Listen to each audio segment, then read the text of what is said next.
It's so nice to de-stress.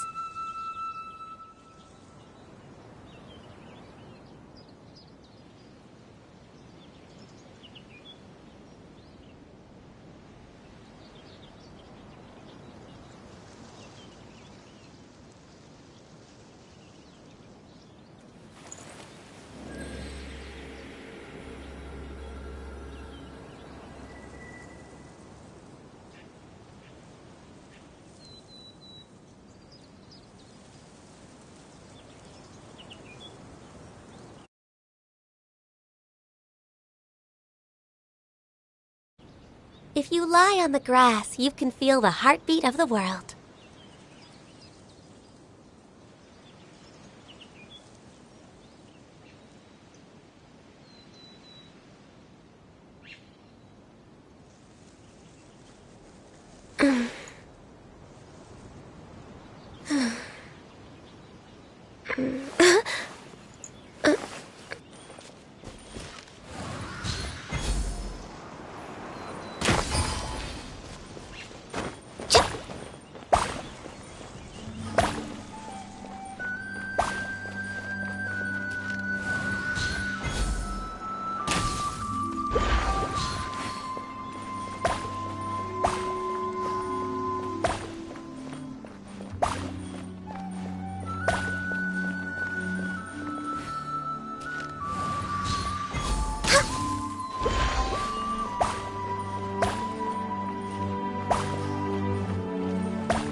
Both parties have returned to their positions.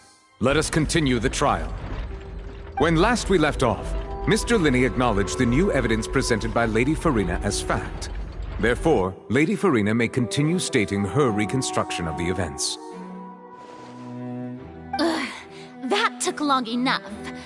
Now then, if everyone would lend me their attention. At this stage, let's revisit that scene from Linney's perspective.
countdown began. When the flatbed trolley passed, he opened the box and got in. He did not realize that the sound could be heard. But finally, he used the vase to knock her out. At this time, Cowell arrived, and so Linny proceeded to knock him out. Afterward, Linny passed the unconscious Halsey. And there you have it. Does the defendant's side have any objections to Lady Farina's? The key to refuting Lady...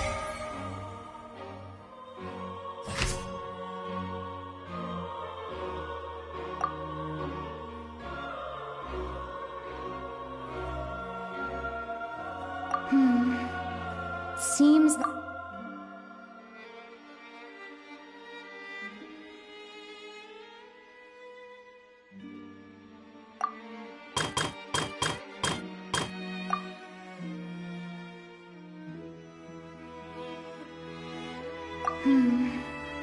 Seems this won't produce a particular...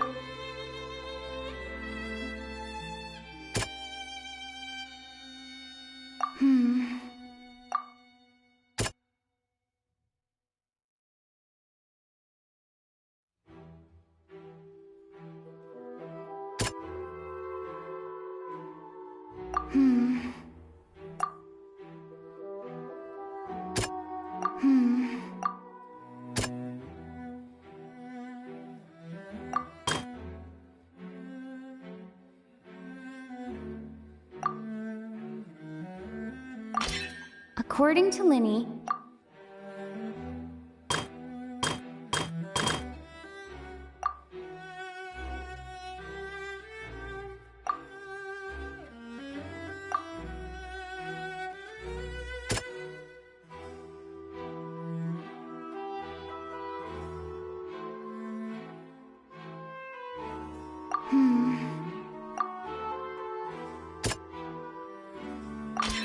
Linny went to the room that contained...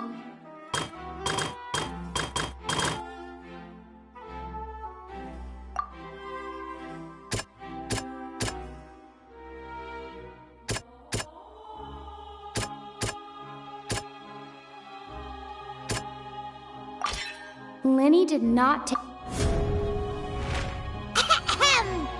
Attention! Ace when the countdown started, but he immediately, once he reached that the crime scene, finally, he reached...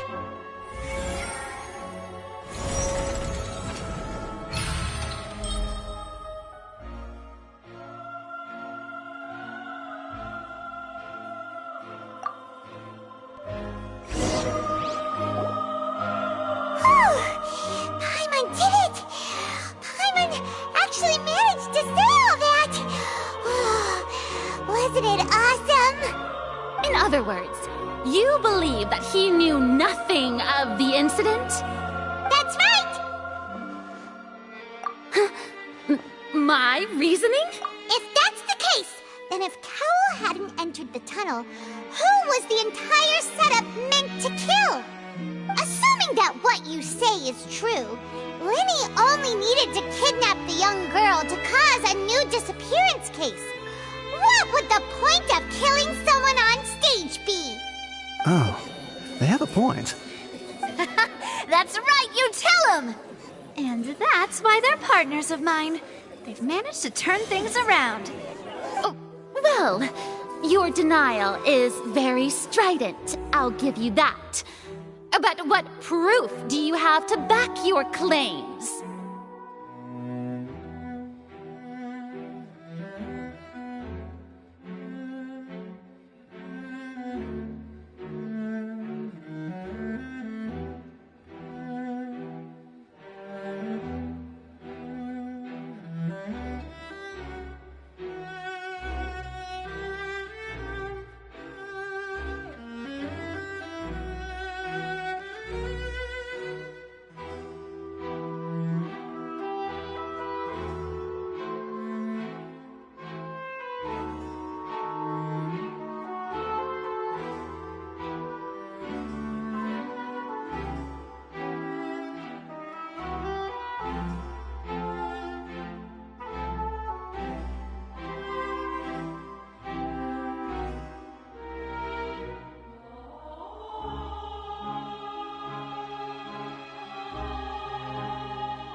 beside you. If he had been in the magic box the whole time, how could he have not heard that sound?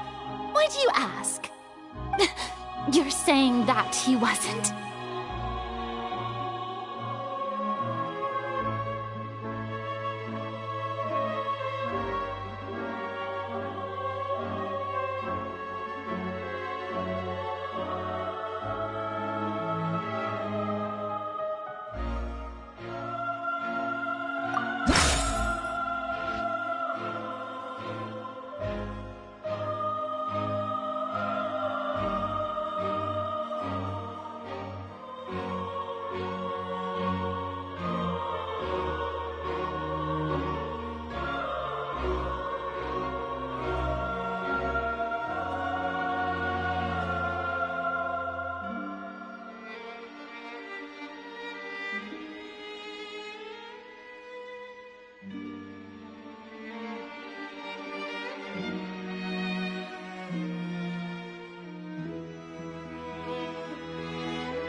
Are you sure we don't need to give this more thought?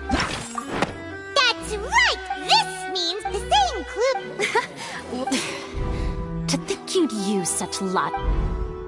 Well then, if it wasn't Linny who committed the crimes, then who was it?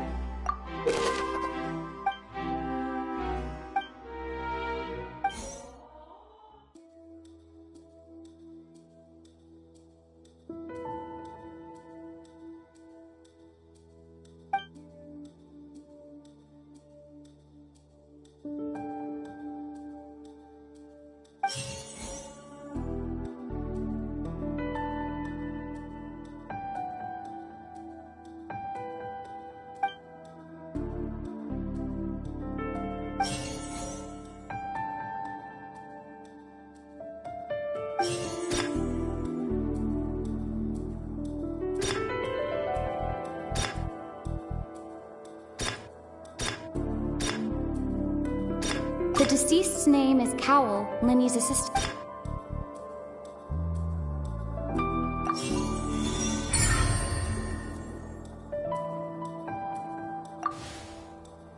Huh? That can't be right. Are you serious? The killer one! Oh, is that so? How interesting!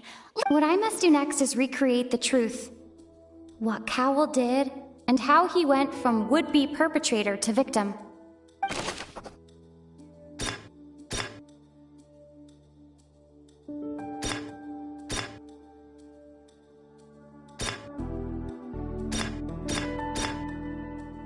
No one entered or left the opera house through its entrances.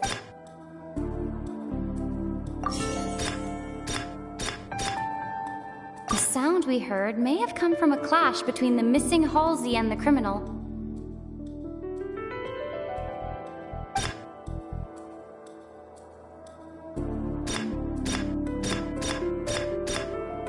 It would have been tough for both people to fit into that vent. They would likely have bumped into...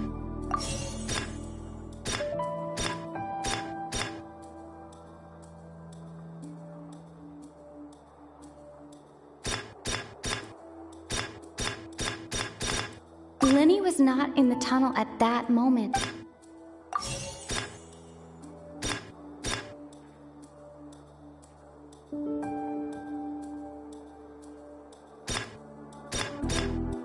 The sound we heard may have come from a clash between the missing Halsey and the criminal. It would have been tough for both people to fit into that vent. They would like...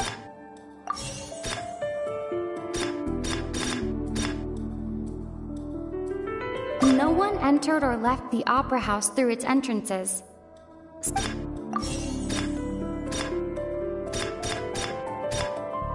The sound we heard may have come from a clash between...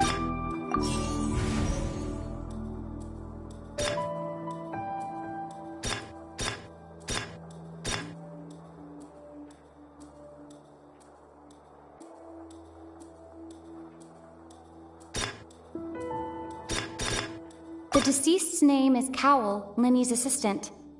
He would have been able to tamper with the equipment.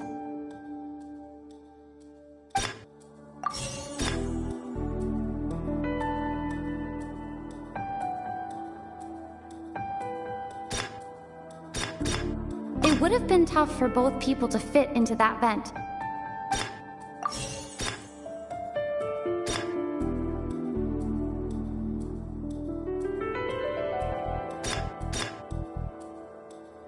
The deceased's name is Cowl, Linny's assistant.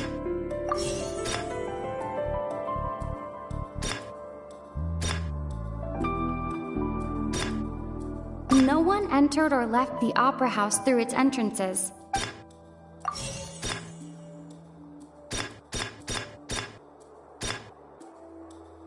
Halsey's clothing was in the tunnel.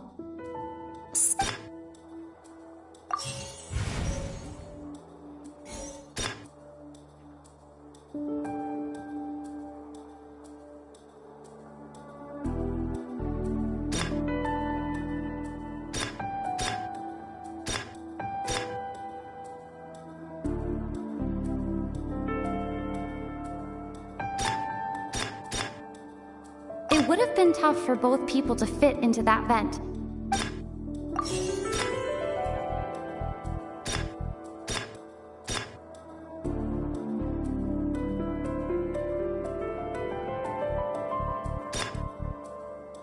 Halsey's clothing was in the tunnel.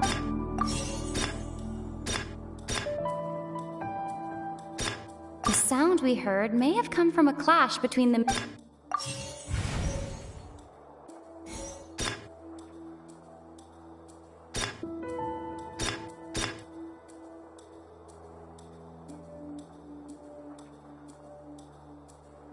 Halsey's clothing was in...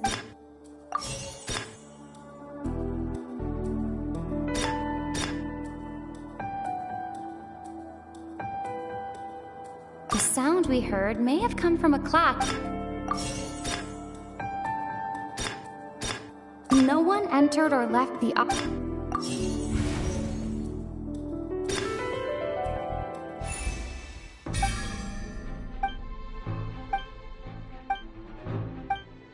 What's wrong, Traveler?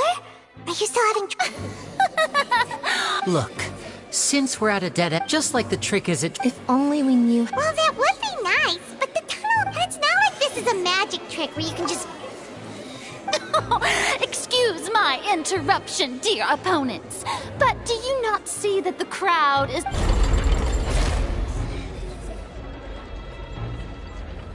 If the defense is unable to make further effective arguments, we will move on to the next stage of the trial. Lenny was not in the tunnel at that moment, which gave our criminal ample... The sound we heard may have come from a clash between the missing Halsey and the criminal. The deceased's name is Cowell, Lenny's assistant.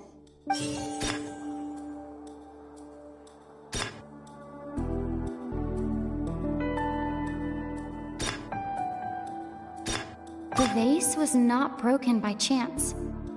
It was used to cover important evidence. Halsey's clothing was in the tunnel.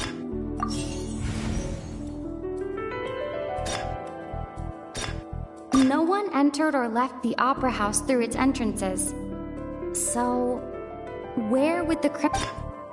It would have been tough for both people to fit into that vent.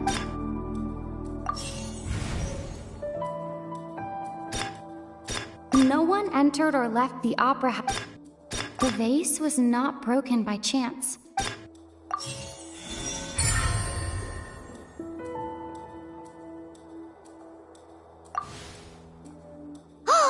Paimon gets it! It all comes together if Halsey disappeared instead of being kidnapped. Lynette escaped from the water tank, vanishing gradually and leaving only clothes behind. If there's a similar method where a person could be transformed into water... Just a moment, please. I do hope you know how preposterous you sound at the moment. How could a person ever be transformed into water?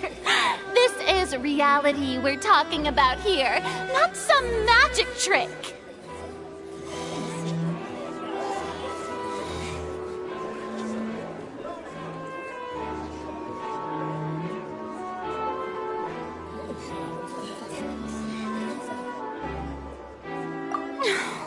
Must we really? Magic tricks are ultimately just illusions and misdirection.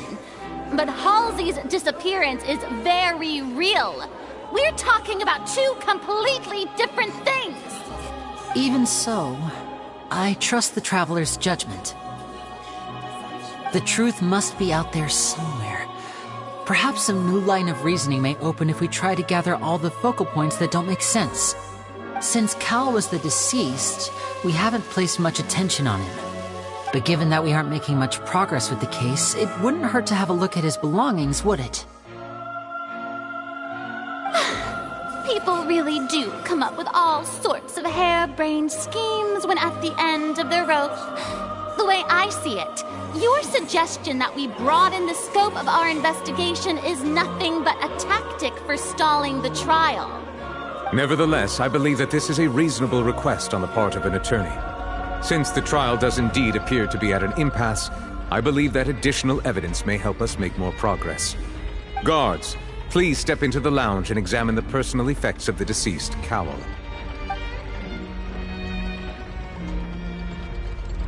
We are still examining the items, but we have already made critical progress that we feel must be shared with everyone post-haste. We discovered several test tubes of fluid within Cowell's baggage, each labeled separately. The notebook in his backpack claims that these fluids are water from the primordial sea. The primordial sea.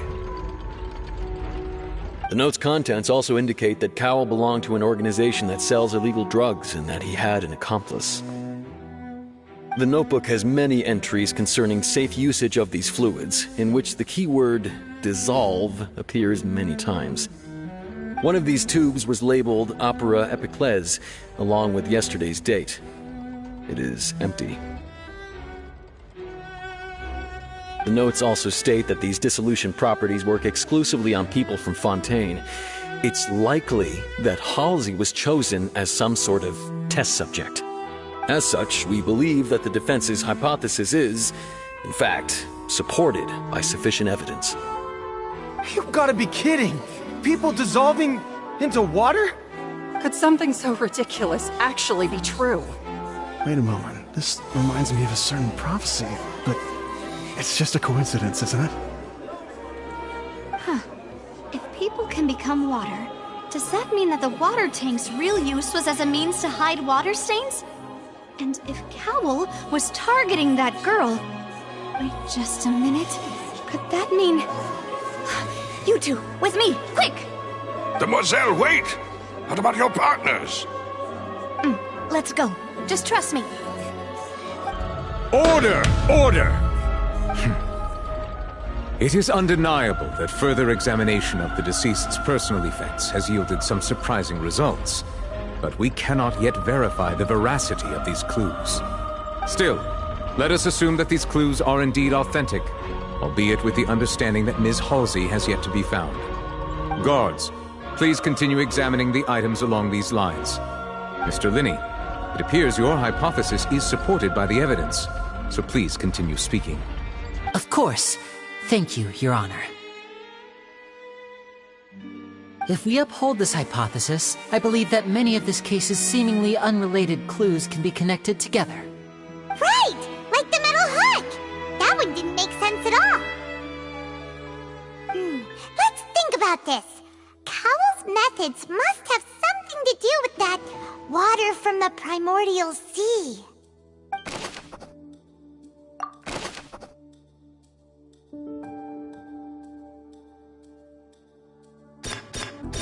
The deceased's name is Cowell, Linny's assistant.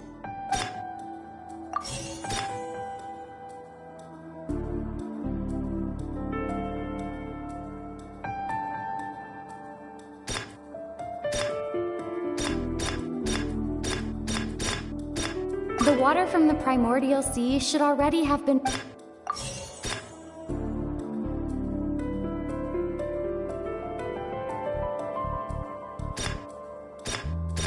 The rope that strung the water tank...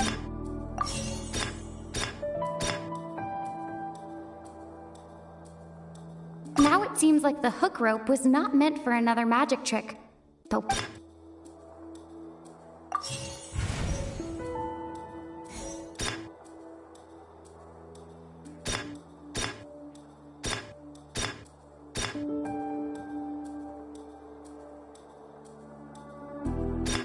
The rope that strung the water tank up was lit by the fireworks and cut. As such, the focus here is on the water and not the tank.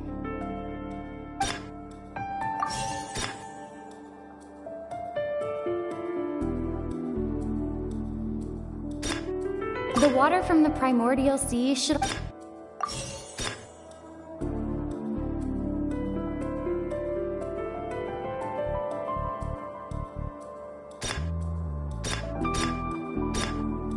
The water from the primordial sea...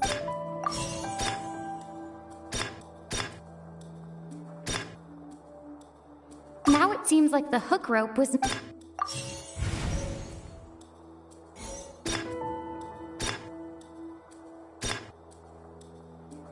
Now it seems like the hook rope was not...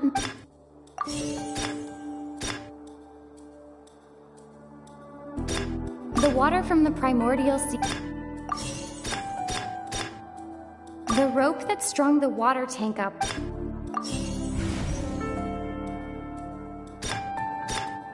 Lynette was in the magic box on stage the entire time. Did she...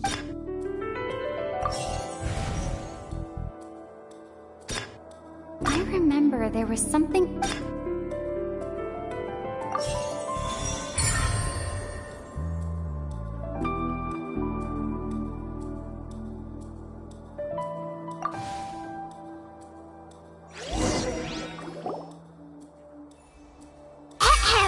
It's Ace Detective Paimon's time to shine again! In the original plan, Cowl would tamper with the water tank rope and the number selector securing his target. When the magic box containing Halsey was lowered, the metal hook would retract gradually and pierce the balloon at the top of the box. When the balloon attached to the box popped, the water from the primordial seed inside it would pour down and dissolve Halsey. Afterward, Cowl would enter the tunnel and break the flower vase to conceal the water inside the tunnel, with the remaining evidence being covered up by the water tank on stage. But he encountered something unexpected in the tunnel and wound up being fatally hit by the same water tank he meant to use to cover his tracks. Huh. That does make sense. That actually links together a lot of the more confusing pieces of evidence. Oh dear, what do I do? Now, it seems like the only point of contention remaining is the exact circumstances that led to Cowl's death. His notes mentioned he had an accomplice who could be related to the situation. On that note, the guards have just contacted me indicating that they uncovered new evidence. I shall now invite him on stage to share it with us. Thank you, Your Honor. We were just inspecting the luggage of the other people involved in this case. And we found an identical sample of the water from the primordial sea among Linny's personal effects. What? That can't be.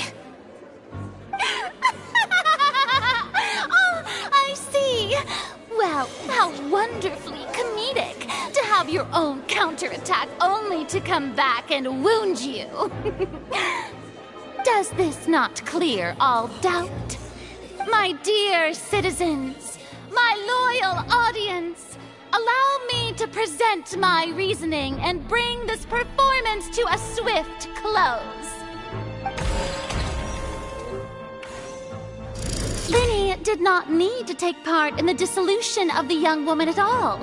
Indeed, having made modifications to the props beforehand, his accomplice Cowl then caused Halsey to vanish using the water from the primordial sea. But upon his return, in cruel avarice, Linny desired sole credit and prepared to do away with his partner in crime. Ultimately, he knocked Cowl out, and the tool meant to cover the crime up also became a murder weapon.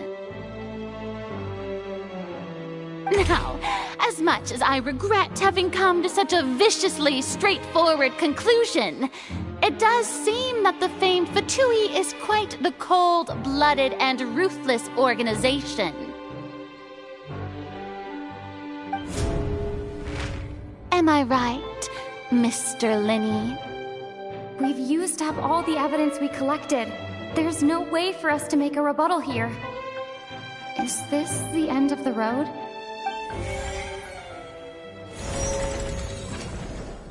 Oh no! Paimon can't think of anything either. It doesn't look like the... seems using the water as new evidence was too good a move. I think we've all seen enough now. And we have ample witnesses to my flawless reasoning. I believe this is indeed the finale. Now then, my good, noble Chief Justice, should we not, in your view, move... Excuse me, everyone, but I must interject. Miss, I must ask you not to shout. and to respect the ongoing legal proceedings. Oh, come on. Don't be hasty. I have a good reason for interrupting, you know. Now, would anyone here like to take a little break from all this debate and see a little magic? I'll show you an amazing trick. One that can bring a young woman who has disappeared back in the flesh, right before your very eyes. Please, do the honors, Mr. Linney, if you would be so kind. What in the world is she saying? No offense, miss, but miracles like that are beyond my scope as a magician. Come on now, don't be silly. Magic is all about misdirection, isn't it? It often conceals the truth while presenting a fascinating illusion. But once everyone believes the illusion, can't magic reveal the truth to them once again? And wouldn't such a trick be the most marvelous finale to today's performance? Come on, Lenny and Lynette. Give it another go. Don't worry. Spina di Rasula has made the necessary arrangements on your behalf. But, as the magic makers and stars of the show, I think I should leave the final performance to you. I understand.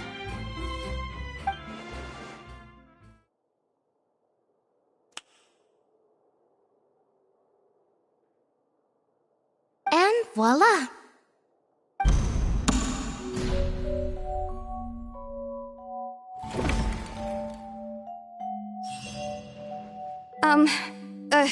Sorry for the interruption. Wait, isn't that Halsey? So the whole thing about people dissolving wasn't true after all? To be clear, I'm only here because this person told me that if I testified, the merit of doing so would lessen my sentence.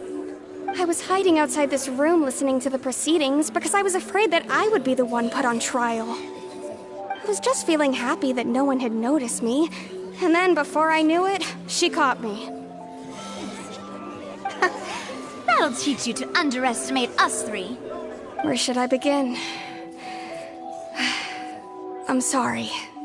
I'm the one who killed Cowell. I admit it. What? Why? Firstly, my name isn't Halsey. It's Lillian, and I'm originally from Mondstadt. I heard that Linny's show was gonna be a real thriller, but I missed the chance to buy a ticket, so I stole one. That's how I make a living. I steal stuff here and there, and I'd never been caught before. But I was noticed at the harbor a few days ago, and I barely got away. Linny was the one who caught me in the act. Hey, no wonder you look familiar. So you were the thief! Liddy even mentioned that you were pretty skilled. Well, and I thought that would have been the end of it, but then the number selector chose me. He even mentioned the Fortress of Meripede. That's a prison, isn't it? So you can imagine how shocked I was. I thought he was onto me for sure. So I played along with the show while looking for an opening to flee, but then I got water poured on me for no reason, and then someone jumped into the tunnel to nab me. I wasn't going to take that lying down, so I knocked him out and stuffed him into the box. There was nowhere to run from there, though, so I had to change my clothes and hide in a box containing performance costumes. I slipped out after the first guard arrived at the scene and continued hiding inside the opera house. Can a person even hide in there? But I swear I didn't know that the water tank would fall down. Really, I swear it. Had I known that, I wouldn't have put him in the magic box. I may be a thief, but I'm no killer. Well, that makes everything pretty clear now, doesn't it? This time, we need to tell the entire story from Lillian's perspective.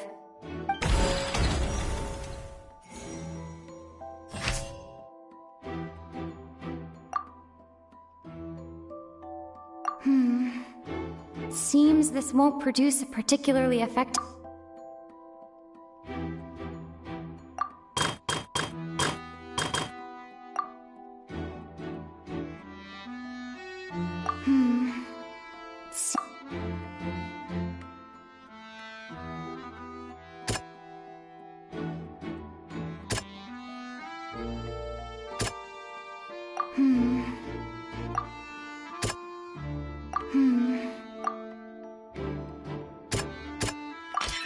The strange sound wasn't from a...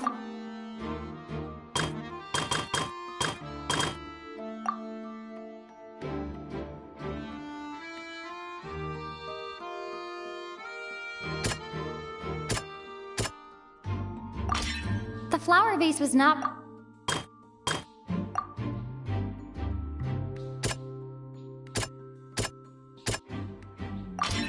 Lillian was afraid that she would be recognized if she left, so she changed clothes and hid, biting... And it's Ace Detective Paimon time! Having been selected out of the blue, Lillian panicked. Her panic only intensified after she entered the tunnel and had water poured on her head. So she kicked the door open, producing the thud we all heard. Hearing the commotion, Cowl leapt into the tunnel, only to discover that Lillian had not dissolved. He did not know that Lillian was not from Fontaine, but was a thief who made her way in by stealing a ticket. Mistakenly believing that the water from the primordial sea needed time to take effect, he tried to force Lillian back into the box. The two broke the flower vase during the struggle, but Lillian came out on top, knocking Cowl out and putting him in the box. With no way of escaping, she changed her clothes and hid in the costume trunk until the performance ended.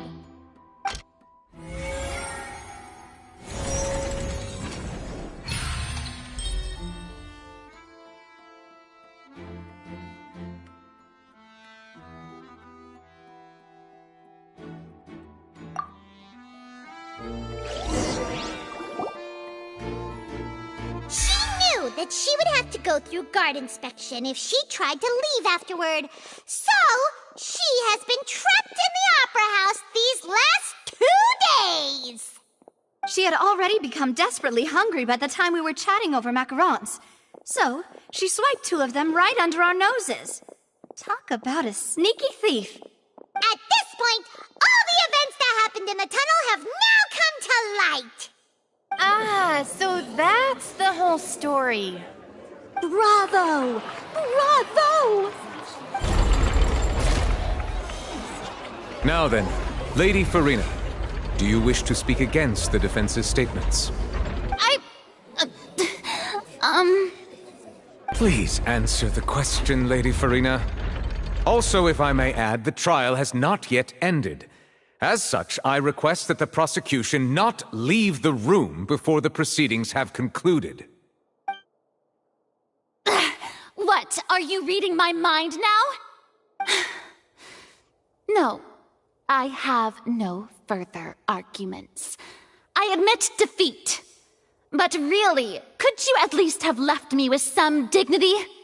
Wow, look at that!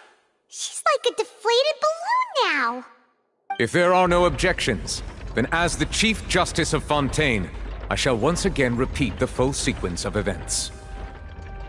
The actual perpetrator of the serial disappearances, Cowl, selected his next victim from the audience reservation list. With some modifications to the selector, he could ensure that the pre-selected young woman would be chosen. To cover up any evidence while committing the deed, Cowl thought of allowing the water tank to fall, which would conceal the water left behind after the young woman was dissolved. He also tampered with the rope suspending the water tank, using the fireworks at the end of the performance to cause the tank to drop and hide the watermarks. He poured the water from the primordial sea into a balloon during the preparation of the magic box and stuck it to the box's lid. Finally, he passed the prepared hook on a rope through the gap in the magic box's door when bringing the young woman to said box. When the magic trick officially began, the box containing the woman was lowered into the tunnel, tightening the hook rope and bursting the balloon containing the water. If all had gone to plan, the young woman would be dissolved at this time. However, Lillian was not from Fontaine and thus fled the box with a loud noise. Realizing that there was trouble, Cowl entered the tunnel and met Lillian. Thinking that the waters had not yet taken effect, he decided to proceed. However, his opponent was more capable than he thought, and he was overcome, knocked unconscious, and placed into the magic box, and thus became his own final victim. Lillian, according to her own statements, then changed clothes and hid until the performance ended, before hiding in other parts of the opera house. As for Linny, he was in the underground structures within the opera house, and was thus ignorant of these happenings. From this reconstruction of events, we can conclude that Linny, the accused, is in fact innocent.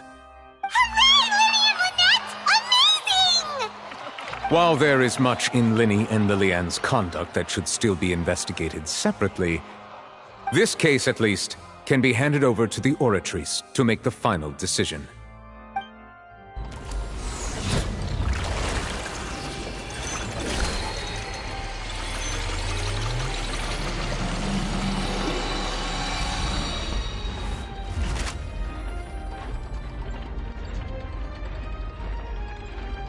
As such, Linny and Lynette are officially declared not guilty.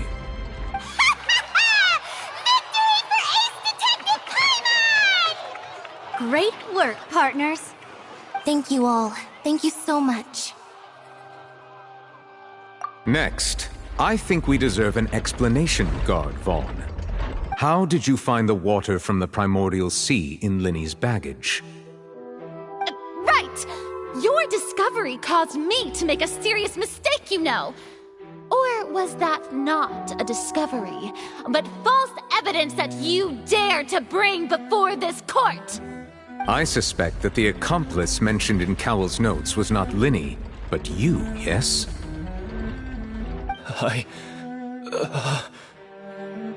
I'm sure you know what you must do to lessen your sentence.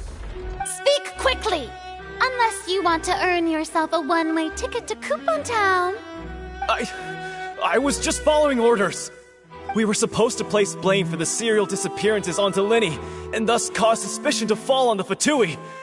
The higher-ups said this was the best opportunity to do so. And now that your plan has fallen through, and the secrets of the water have been revealed, you have become a liability to said higher-ups, yes?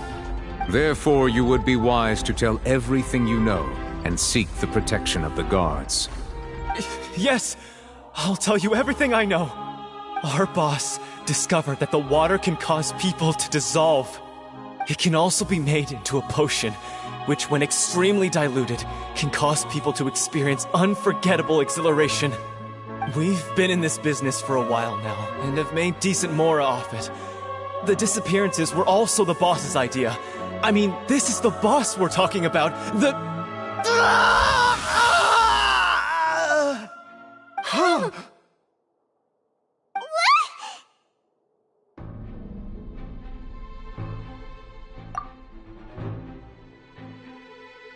And now he can no longer talk. Such ruthlessness. I shouldn't have expected any less of them. An outrageous act. All present, please submit to inspection immediately.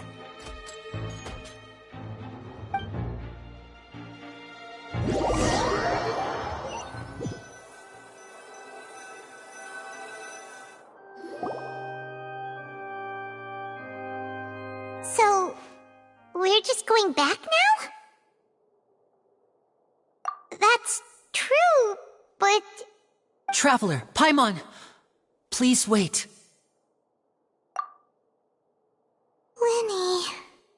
I know you may not want to speak to me right now. Maybe you don't even want to look at me. But still, let me thank you again for defending me to the end, even after you learned that I'm a member of the Fatui.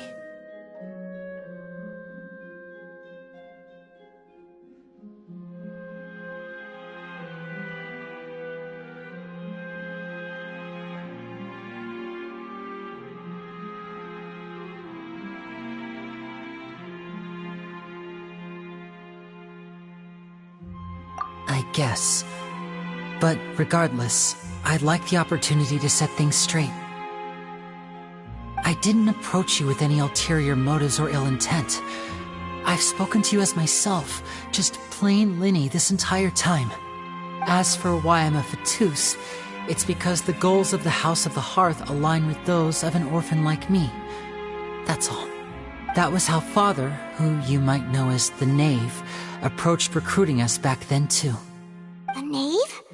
The one who controls the House of the Hearth? She's your father? That's right. And since we're here, I was wondering, would you mind hearing a story? It's about my past. Back when our parents first died, Lynette and I were left wandering the streets. To survive, I took to surreptitiously observing an older street performer who did magic. It took me several days to figure out how he pulled off his amazing tricks.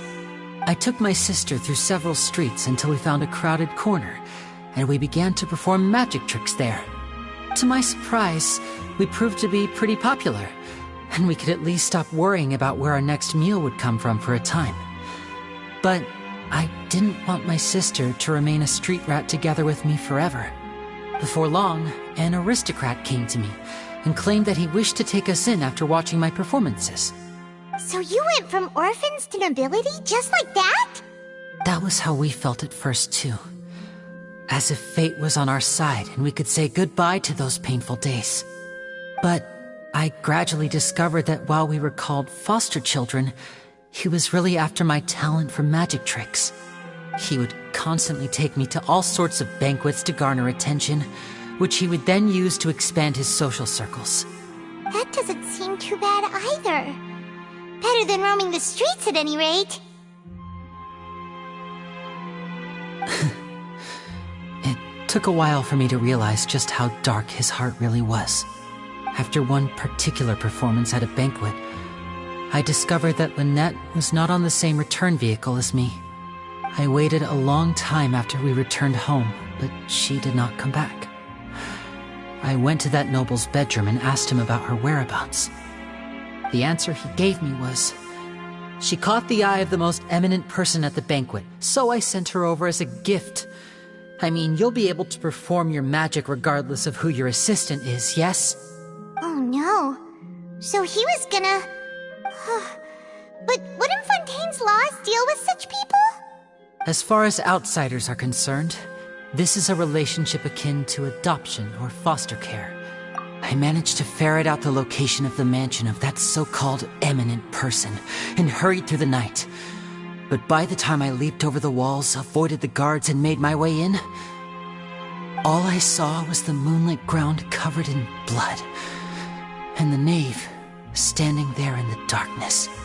So, she'd already taken care of that guy. That's right. She had rescued my sister before she could come to any harm, and had even discovered several girls hidden in a basement, all of them orphans. Father, I mean, the knave, might have seen something in me, and so she made me an offer. The House of the Hearth welcomes you, for your interests align with ours. Here, none will ever betray you. Indeed, betrayal shall never be permitted here. I was hesitant to trust her. I mean, I had just been betrayed by nobles. But she was also quick to destroy the noble who had taken us in at first, giving us back our freedom. Oh, so that's how the two of you joined the House of the Hearth. She has her own plans. She has gained permission from the Tsaritsa to first use the Gnosis' power when she obtains it. She plans to use it to find a way to break the prophecy and save Fontaine. So, she believes in that prophecy too? That's right. The whole House of the Hearth is currently working to combat that crisis. Today's case has also proven that people from Fontaine can indeed dissolve into some sort of water, thus further supporting the prophecy. All of us house members here, Lady Arlecchino herself included, are from Fontaine. We won't give up on defending our homeland. To us orphans, the only connection we have left to this world, apart from our family, is our homeland. So, from small deeds like distributing magic pockets to huge schemes like stealing a Gnosis, everything is aimed at dealing with that prophecy. It's all right. I understand. The only thing I can do is relate all this to you. I just hope you can understand that even as a member of the House, I have never stopped making my own decisions, and that I believe what I'm doing is right. If you should need anything at all in the future, feel free to find me.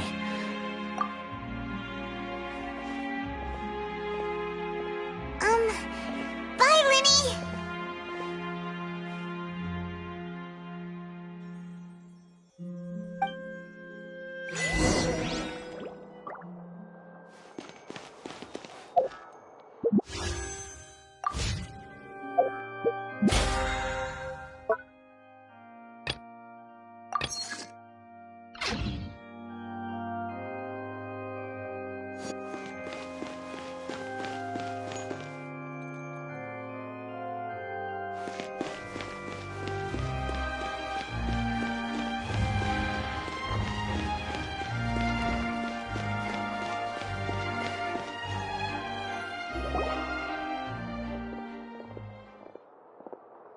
Hey there! What was with the disappearing act you pulled right as the trial ended? Were you looking for us, Navia? Well, this whole thing isn't exactly over, is it? I do feel that we're getting closer to... Huh? What's wrong, my dear partner?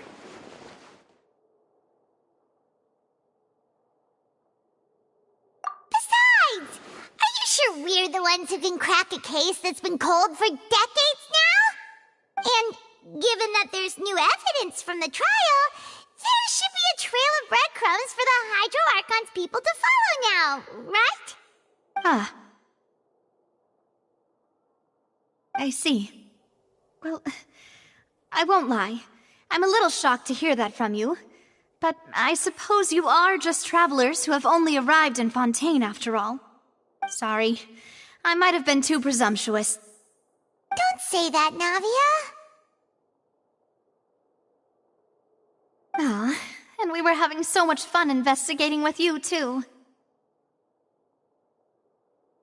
It was like having new waters flowing into a stagnant mire, causing new hope to spring forth, and the reflection in the murk to become clearer.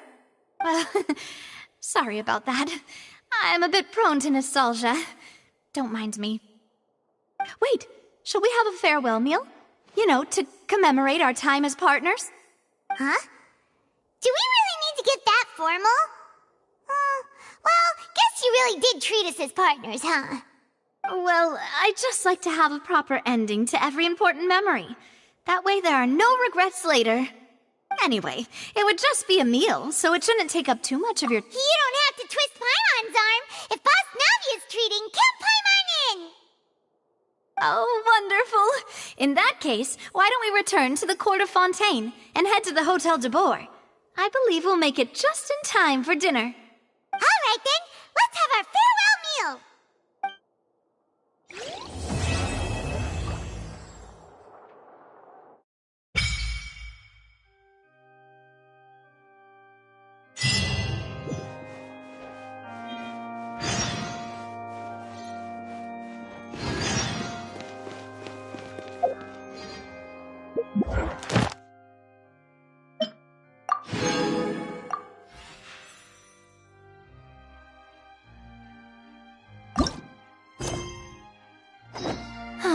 Traveling to other worlds is all that anyone seems to be writing about these days.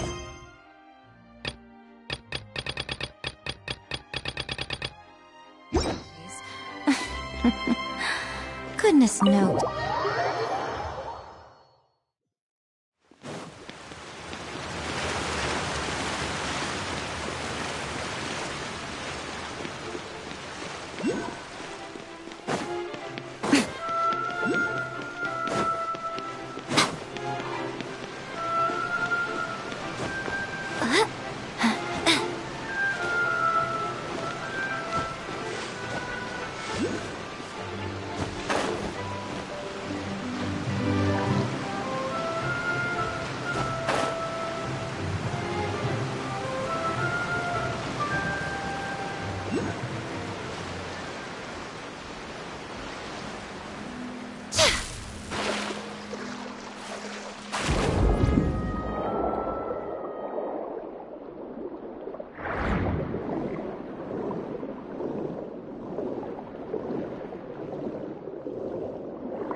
Let's move out.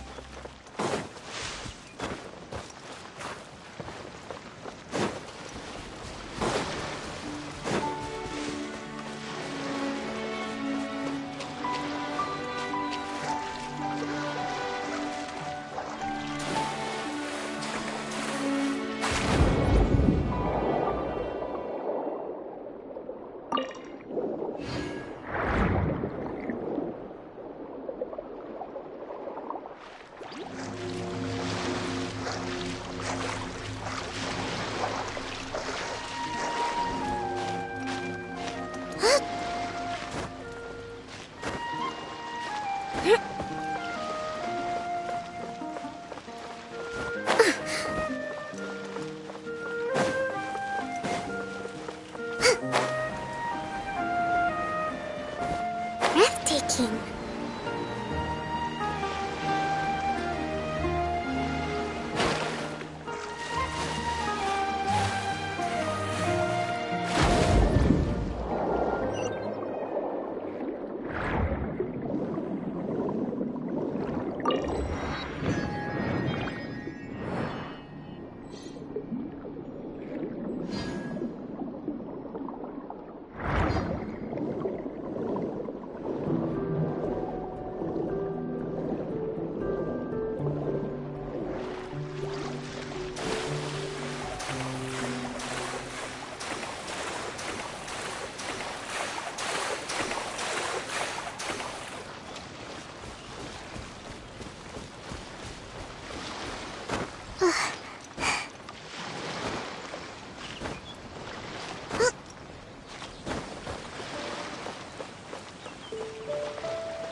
thinking.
I came here several times with my father when I was little, but stopped eating here as often after growing up.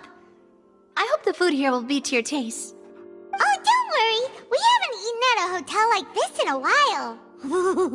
Paimon's getting excited already! In that case, I'll go order for us first. Please wait here a moment.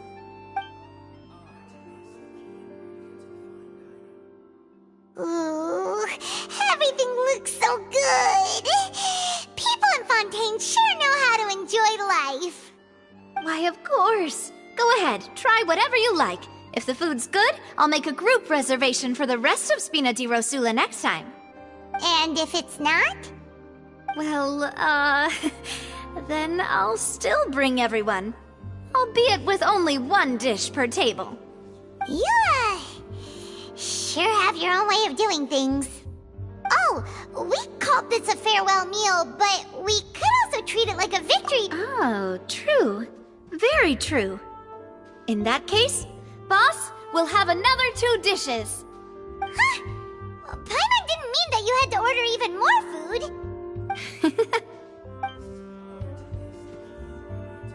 Speaking of cases, do you think that the mastermind behind the serial disappearances will get caught soon now that this has all happened? Well, we've certainly taken a big step forward, but I feel that's about it. We know that there's an organization that means to dissolve these young women, but we still don't know what they are really after. If it hadn't happened right in front of us, Paimon wouldn't have ever believed that a person could be dissolved like that. Right? Yet it was because this was such a preposterous notion that the investigation could never really move forward before. Ugh. If only that guy could have finished speaking! We were so close to hearing who was behind it. In such investigations, even the smallest step can seem like a yawning chasm if the trail of clues is cut off. To be honest, I don't have high hopes for any follow-up that the authorities might conduct. It's not that I don't have faith in their ability, it's just that a different perspective is required in some matters. It's easy to guard against and deceive a single narrow perspective. A shift in thinking is required at such times in order to produce a breakthrough. Which is exactly why the Spina di Rosula exist. Those highfalutin folk are not all-knowing. That's why we exist. To seep into the cracks where filth falls through. Where their watch fails them. That's the kind of problems we solve. Seems Paimon thought things were simpler than they actually are. It's alright. Well, this was supposed to be a farewell meal, so I doubt you have further interest in this business, right? Let's talk about something else. Like, what are your future plans? That's true. We didn't have a chance to speak to her after the trial ended. It didn't really seem like the right time or place to do it anyway. I see. So, your primary objective, which has been foiled so far, was to have a chat with the Hydro Archon. I've heard that there's a long line of people waiting to meet Lady Farina. I suspect you'll be waiting for quite a while, considering that you missed your chance today. Yeah, We've heard that she's super popular here in Fontaine, and that it'll be tough getting any of her time. Well, would you consider some more, unique ways? Perhaps even methods of, let's say, questionable legality? Guess that's Spina di Rosula's boss for you. Chock full of sketchy ideas. Well, what did you have in mind? Well, one way would be to infiltrate a performance troupe at the Opera House, only to abandon your act at the play's climax and ask to speak to her after the performance. I'm sure Lady Farina would be eager to see the ending, and would agree in order to finish watching the play, don't you think? Could you suggest something a little more practical? This plan seems pretty hard to pull off. We'd have to go learn how to act, and acting's really hard. Alright, here's another. Find a way to conceal yourselves under her bed. Then, wake her up in the dead of night and demand answers. Don't let her go back to sleep until she answers all your questions. I can personally testify that this one works. When I'm sleepy, I'll do anything as long as I can finally get some sleep. That might work, but that's not really the problem. The problem is we don't want to get ourselves arrested. Ah, valid point. I overlooked that part. I was just... all right, no more joking around. Perhaps you could... oh, I don't know. Cut the line when she's on a break. You did defeat her in court, clearing citizens of hers from false accusations. False accusation she had nearly upheld personally. I imagine that she feels quite ashamed about the whole thing.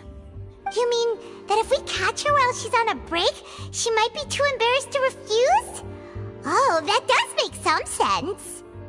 Why don't we give it a try after this meal? You know, strike while the iron is hot and all. Huh? Paimon, did you drink my Fanta? Was this your drink?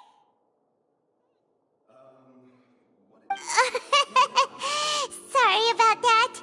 Paimon wasn't really paying attention and the cup was right next to Paimon. Would you like to order another? No, it's fine. We're just about done here. Alright. Honestly, Paimon wouldn't recommend Fanta anyway. Is that so? Huh. Well, in that case, we'll have to blacklist the Fanta here then. If we're all finished eating, then I'll go pay. Yeah, we're stuffed. Thanks for the treat, Navia.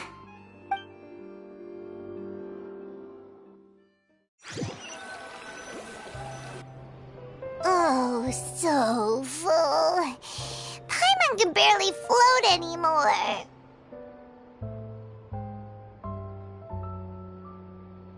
Nah, that would be so... normal. You know, like you. Okay. As for expenses this month, we're left with... Hey, Navia! What are you doing over there? Oh, nothing. It was just a meal, you know? Nothing the Spina di Rosula can't cover.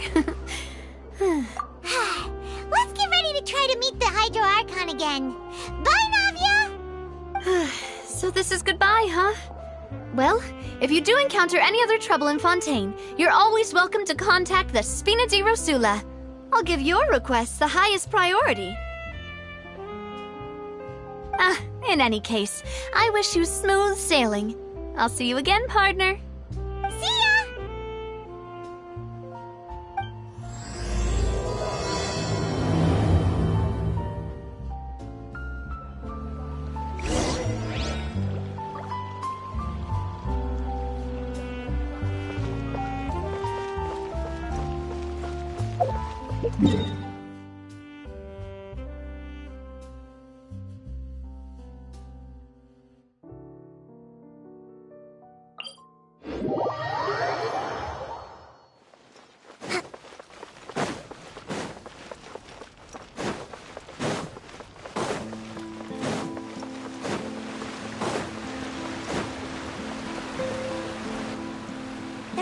People around anymore. Looks like that boat we took to Araneas might have been the last one. Vacher. Looks like we're back here again. Huh? Traveler? Are you hearing voices again? Ugh. That's kinda spooky.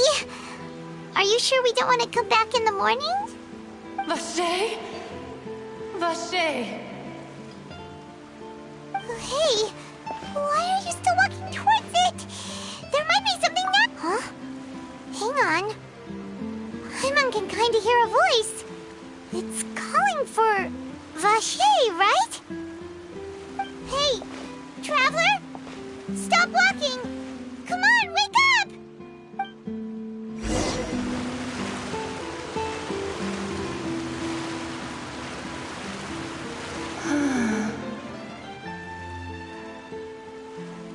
Vache! Are you... my dear Vache? No, wait. You seem to be someone else. Do you know Vache? I'm... Wait. Who am I? I'm very sorry. I fear I do not know. My memories feel like they have been washed away like a flood. So many fragments dissolved amidst the tide, never to be recovered. How much have I lost?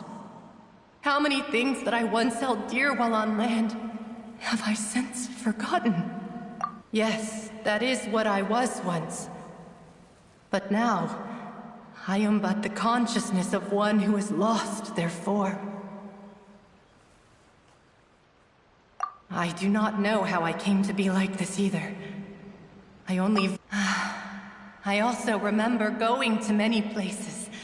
I loved adventure, loved exploring places of peril. No matter where I went, Vache would go with me. I knew how dearly he loved me, and I also loved him equally as much. But now, we can no longer go back. The pain of such parting, I never knew how heavy it could be. No, our reunion no longer has any meaning. There is no way for us to create any new memories. The thought of me gives him no succor, so let it lie forgotten beneath the waters.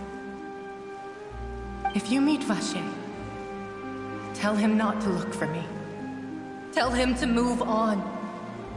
That is the only thing I still remember. Perhaps that is so.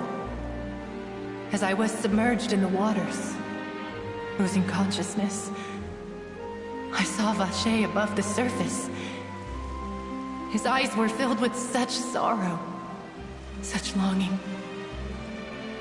If only I could have comforted him, told him that I did not suffer. Is that what you call it? Dissolving? If anything, I consider it a form of release. It was a state of neither fear nor frenzy, with only an endless peace, like the water's still surface. I could also liken it to being a thirsty person who drinks water for the first time, and only then sees how they... I think I hear your companion. It's time for you to go, I think. Farewell, then. I am glad that you were able to sense my presence. Remember, if you see Vache, tell him not to seek me out any longer.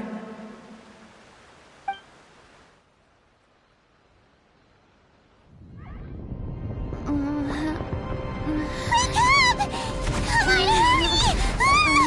Navi is outnumbered!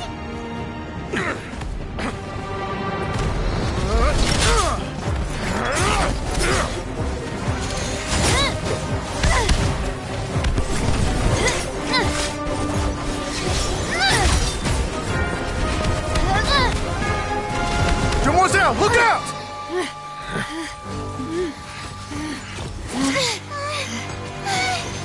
Dear God, it's a whole army of Gardamex.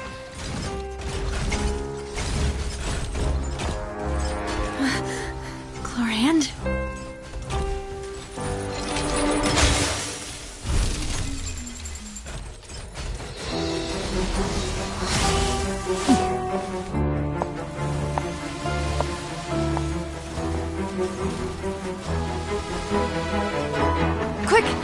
chance!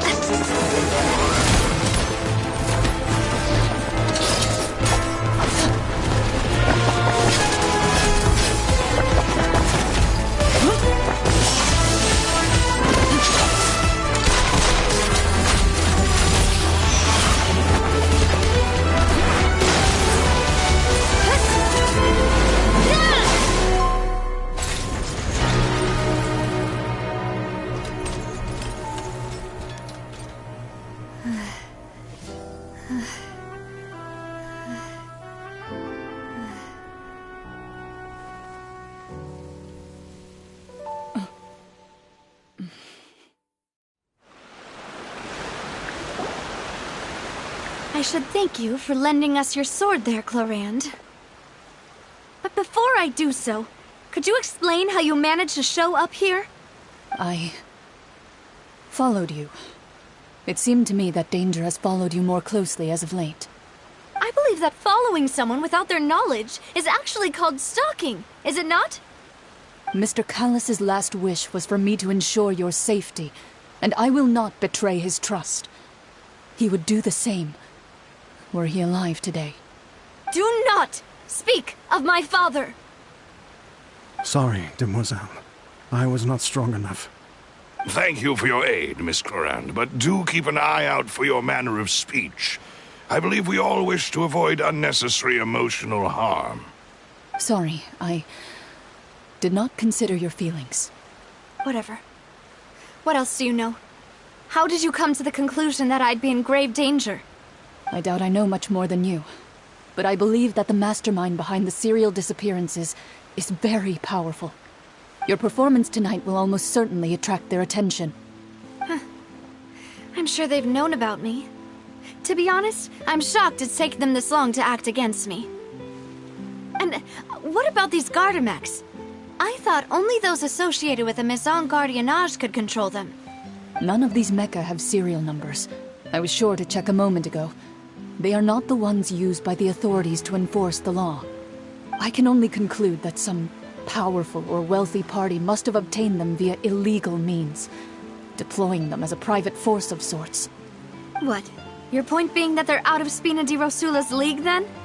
Yes. Be careful, and do not act rashly. I will continue investigating no matter what. We will bring the truth to light. That's my father's true last wish. Regardless, thank you for your help today, Clorand. But if you get any ideas, tell me first. I don't much appreciate being followed. I do not think that they'll strike again anytime soon. So I shall stop following you. Good day, all.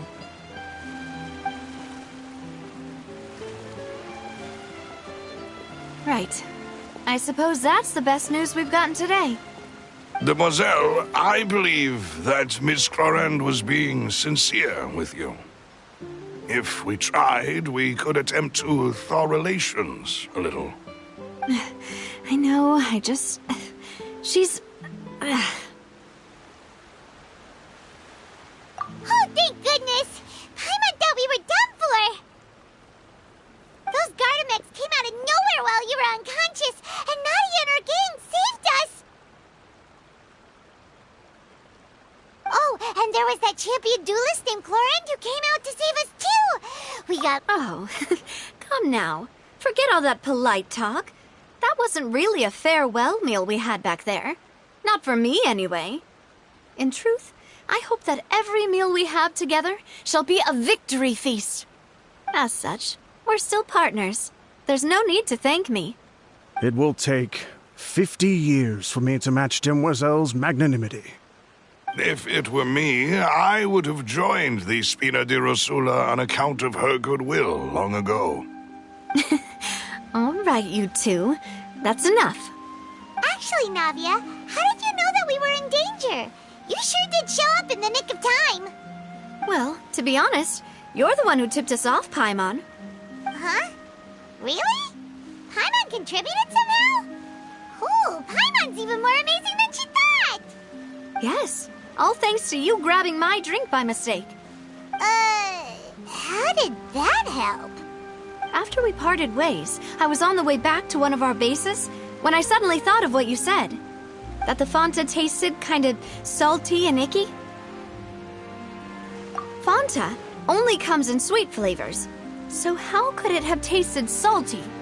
The color of the drink, if I recall, had also been a bit off. So the Fanta had been spiked with water from the primordial sea? Yes. So, if you hadn't drunk that cup for me... Spina di Rosula is preparing the grandest of awards for you as we speak for saving the boss. Huh. Really? I sent people to Hotel de Boer to investigate, but whoever did this left no trace at all. That's when I figured out that you might be in danger, and hurried here as quickly as I could. But why would they go after us too? All we did was defend Linny in court and help clear his name. Ugh, now we're caught up in this mess too, aren't we? Well, you did foil a plan that they were probably pretty proud of, and almost got their name in the process. Speaking of which, did anything strange happen when you drank the primordial seawater? Well, it can't be a coincidence that the traveler fainted just now. She said that she heard that voice calling for Vache again. Oh, and this time Paimon heard it too, but it was real faint. Does that mean the primordial seawater raises someone's sensitivity to hydro when it's used on people who are not from Fontaine? That doesn't sound like too much of a bad thing, to be honest.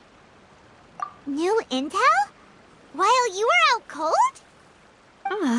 Well, let's hear it, shall we?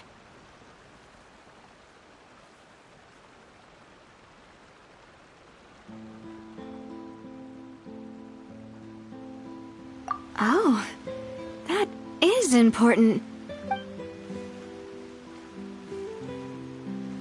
Vache. That name doesn't ring a bell. I suppose he hasn't stepped forward as a witness in court lately. Since he saw that young woman dissolve, he was at least at the crime scene. But he never gave testimony or any information regarding people dissolving in the primordial... Yes, thank you. This is very important information indeed. We will continue to investigate. Oh, you mean you'll help us investigate? Well, you did say that our farewell meal didn't really count. That means we're still partners, right? And besides, we're in this now whether we like it or not. You're not gonna let those people who targeted us get off the hook so easily, are you, Traveler? Demoiselle, do try not to look quite so pleased. You are the face of Spina di Rosula, after all.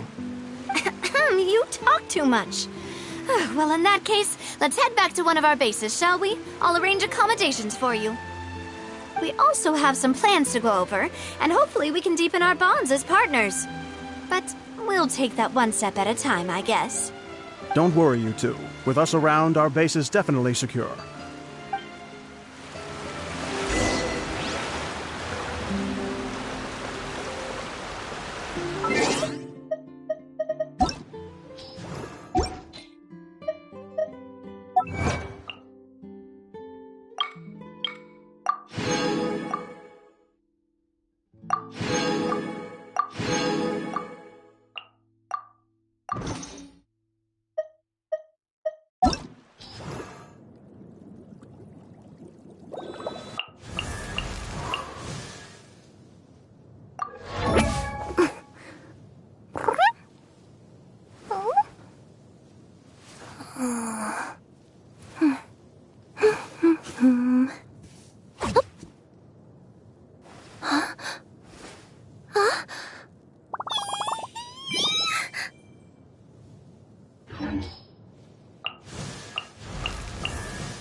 Let's move out.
Ad Astra Abyssos.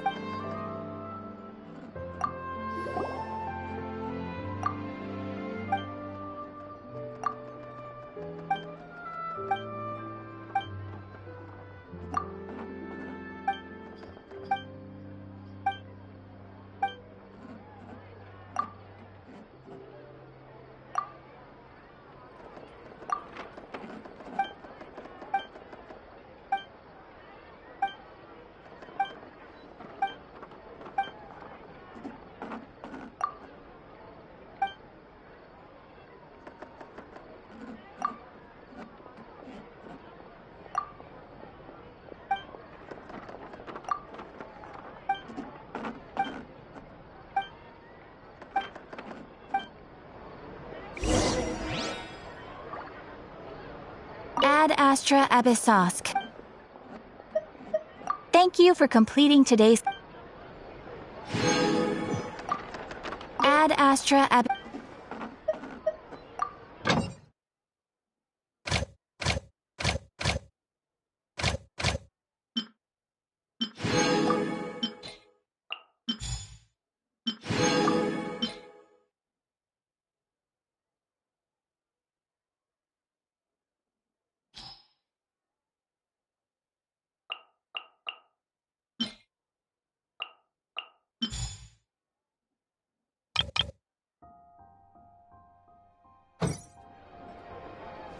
Ad Astra.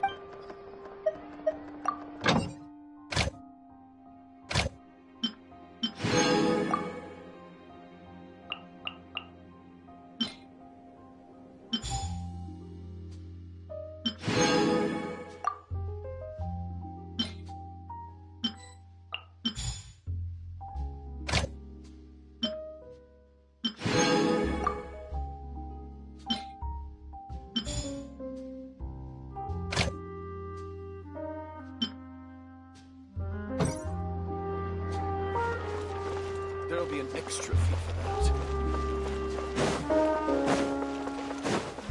Let's move out.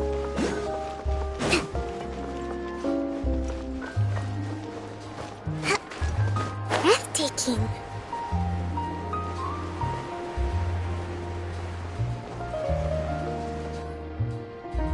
It's right up ahead. I've been keeping watch, Demoiselle. I haven't spotted anyone suspicious thus far. Huh. Very good. But let's not let our guard down for now. I shall find rooms for our respected guests. Thank you, Malus. Now, let's continue, traveler.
is your base? It's not quite what Paimon imagined. Your accommodations have been arranged. Under the present circumstances, I can confidently say it's the best we have. Well, our funds have been a little tight lately. After all, we don't allow illegal or unethical profiteering. In fact, our funds often come from citizenry who support us. Seems like it's tough times for everyone. But if you have the support of the people, that does sound like it's worth it. To be honest, our financial situation was a lot better back when my father was in charge a few years ago. I'm afraid I'm not quite his equal. Your father... he was the previous boss of Spina di Rosula, right? How did he... Demoiselle, if you'll allow me to explain. No. I'll explain it myself.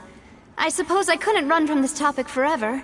And as partners, this is something I hope they can understand. My father's name is Callus. Yes, the same one they call Callus the Unfaithful in the streets. 3 years ago, he was accused of murdering his own friend. But he chose a duel to defend his honor instead of standing trial. He died in the duelist's ring. Oh no. But I do not believe my father was a murderer. I'm sure he was set up. At the time, I believed that if he only stood trial and was duly investigated, something amiss would crop up and prove his innocence.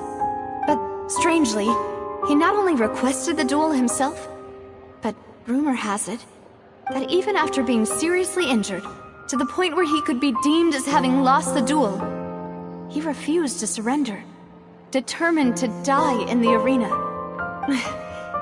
3 years later, I still don't understand why he did that. How could he protect his honor if he's dead? The closest piece of info I have is that my father had been investigating the serial disappearances case at the time of his death. Ah, so that's why you're so determined to get to the bottom of that case. That's right. I've also tried to investigate the murder my father was implicated in, but I haven't found a single new clue in my countless reviews of the investigation records. However, I believe that if the murder case is related to those behind the disappearances, they must know something. I must know what really happened. Was my father coerced? Framed? Even if he really did kill his friend, I must get to the truth. If only he'd been more open with me when he was still alive. He even hid the fact that my mother died due to complications when giving birth to me. And now, here I am investigating his death.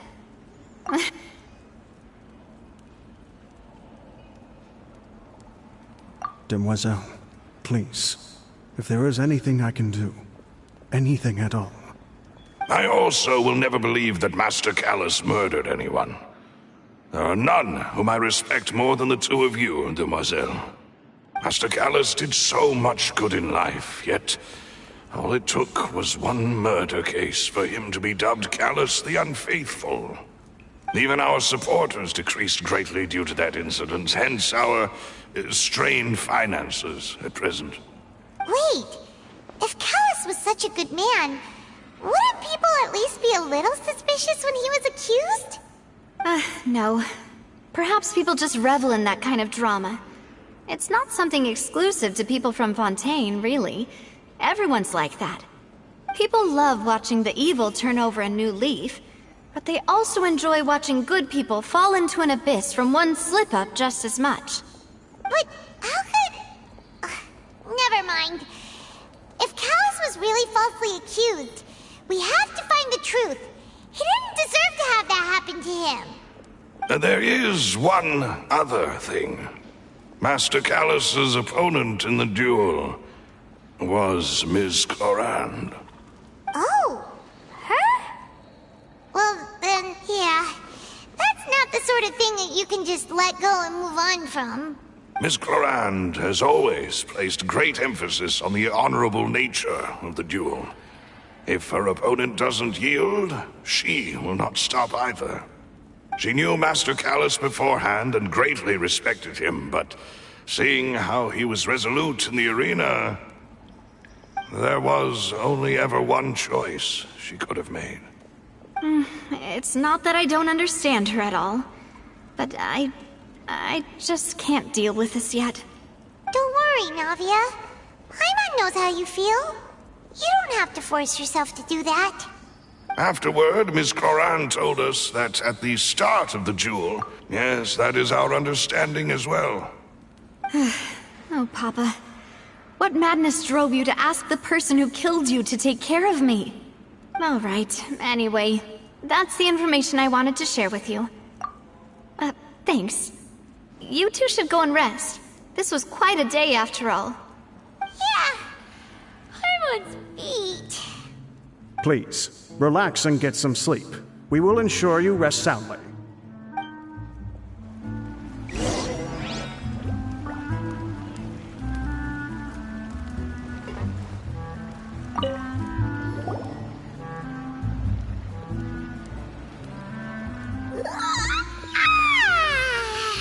Paimon slept so well.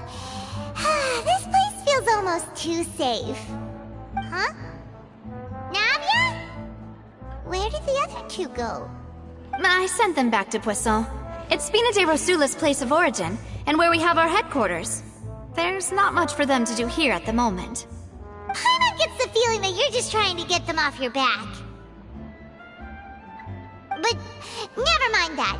When did you get back? Were you waiting here the whole time? No, I just returned after going out for a while. I did some investigating yesterday regarding the name Vache. Wait, so you didn't sleep at all? How could I after having such critical new evidence appear? Guess Paimon wasn't speaking for everyone just now, huh? Unfortunately, this name seems to have been wiped from existence. It doesn't seem to have a match anywhere. I suspect that those behind this have already taken steps to hinder an investigation from this angle. But that does prove that this Vache person is a key witness in the incident. Does that mean we're too late, though? No. There is one ray of hope.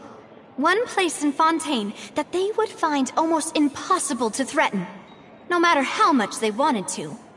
And that is the archives kept by Chief Justice Neuvillette, a place where detailed files on all the cases in recent years are kept.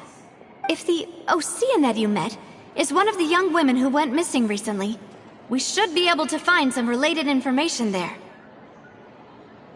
So Neuvillette maintains an archive of case files?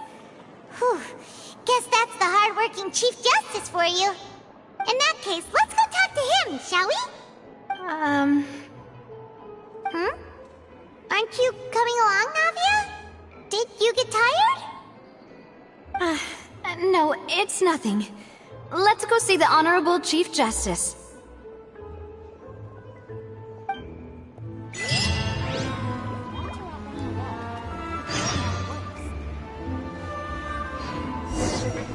Adventuring underground is way more fun than I thought.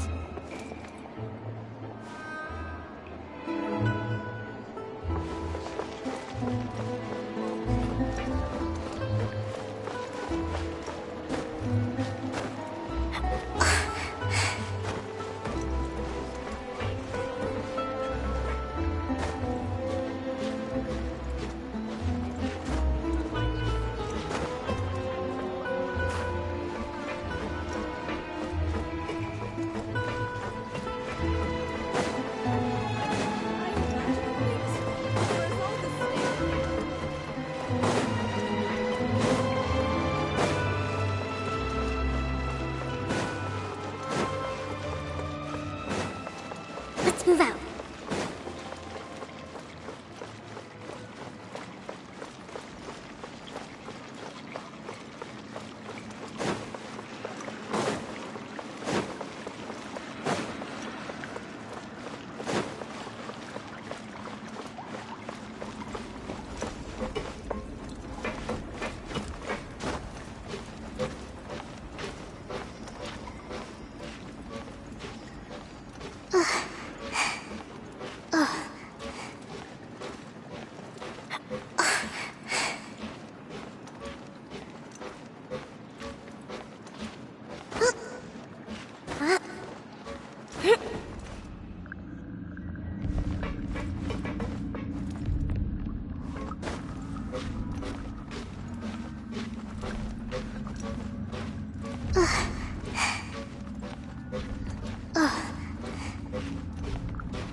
Ballet is right up ahead. Come on.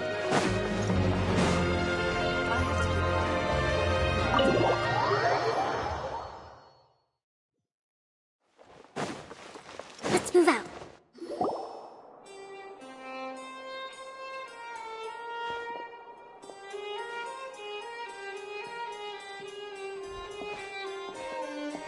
Halt! Please state your business here. The Chief Justice is presently occupied with official matters. Huh. This place does look pretty heavily guarded. Guess that proves that Nervalet's files are really secure. Hey, don't you recognize us? Huh? Who are you? Just to be clear, I don't care who you are or who you might be related to. Our rules make no exceptions. See? They've got great discipline, too. Yep. Paimon can tell. If you're here just to crack jokes, I can point you towards the exit. Unlike some, we're busy, so please leave if you don't have a reason to be here. No.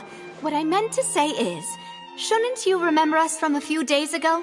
We were at the trial of the great magician Linny. Oh, yes, I remember. I read about it in the Steambird. You must be Linny's attorneys. It's all coming back to me now. We're here today to report and archive some information on a follow-up case. Huh. Is that even a thing? Of course. Don't worry. We're here on official business. You can trust us. All right then, I'll let you through. The Chief Justice is just inside. Thanks so much.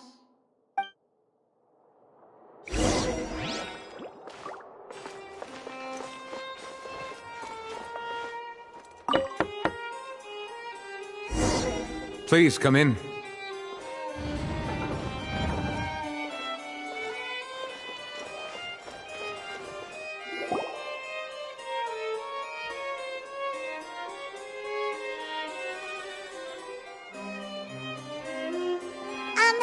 Sorry to barge in, Monsieur Nervalet.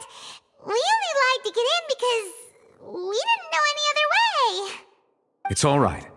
Please let me know how I may be of assistance to you. So you're not mad at us? We're looking for a man called Vacher. He may have been an eyewitness in the serial disappearances case. If we can find him, we may be able to unearth some key information on the case. Ah, I see. In that case, please wait here a moment while I browse through the files.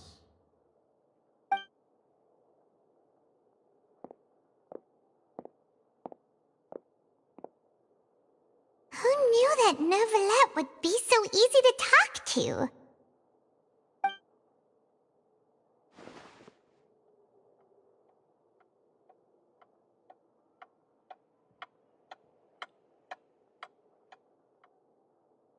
Unfortunately, I'm quite certain that no one by the name of Vacher has been involved in any case, criminal or civil, in the past several years.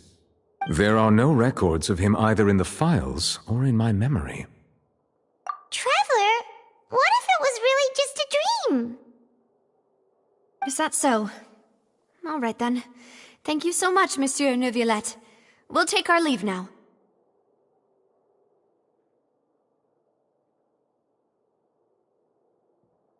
Ahem.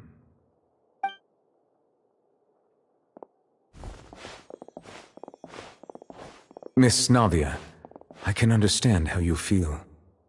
Your father, Callus, was a truly exceptional man. We deeply regret his passing.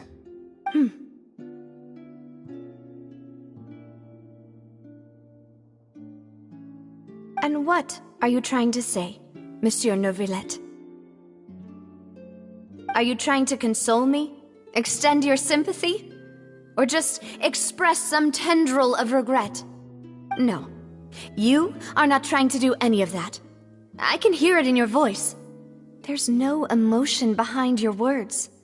You only said those things because you felt like you should.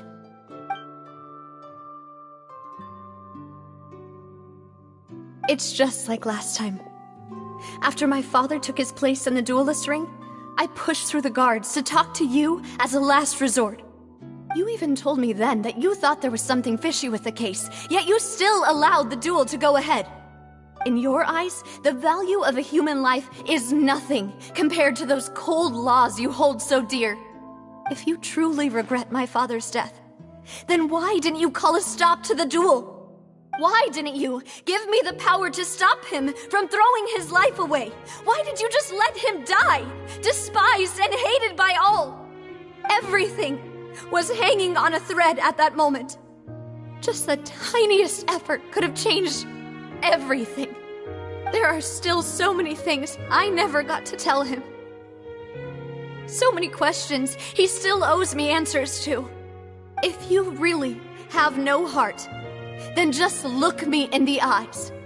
I, Navia, will show you the true meaning of regret. I'm sorry, Miss Navia. You and my father are truly alike. You keep all kinds of things in your heart and never say a word to anyone.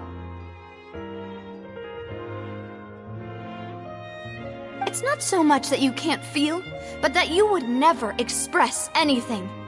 Oh well. In any case, everyone already knows full well the apathy of the Chief Justice.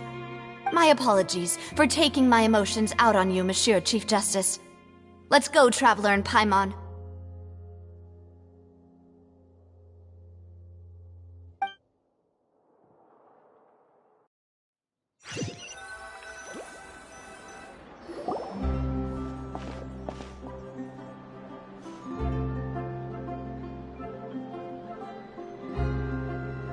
Navia, are you okay?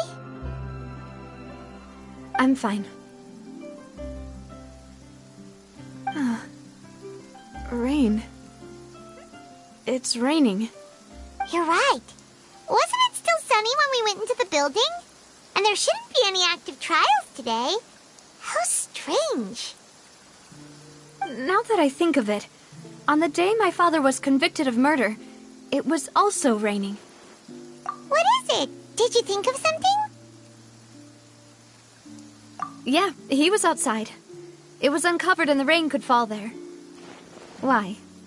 Do you think the rain could have affected the crime scene? That thought has occurred to us before.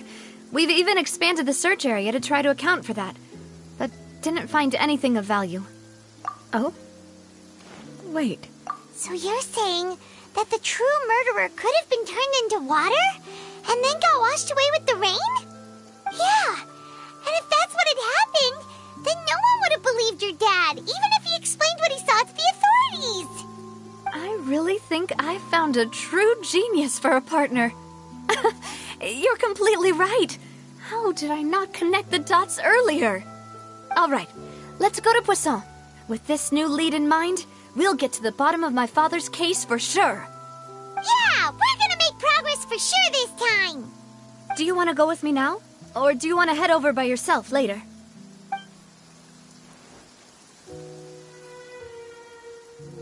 Great. Let's go then.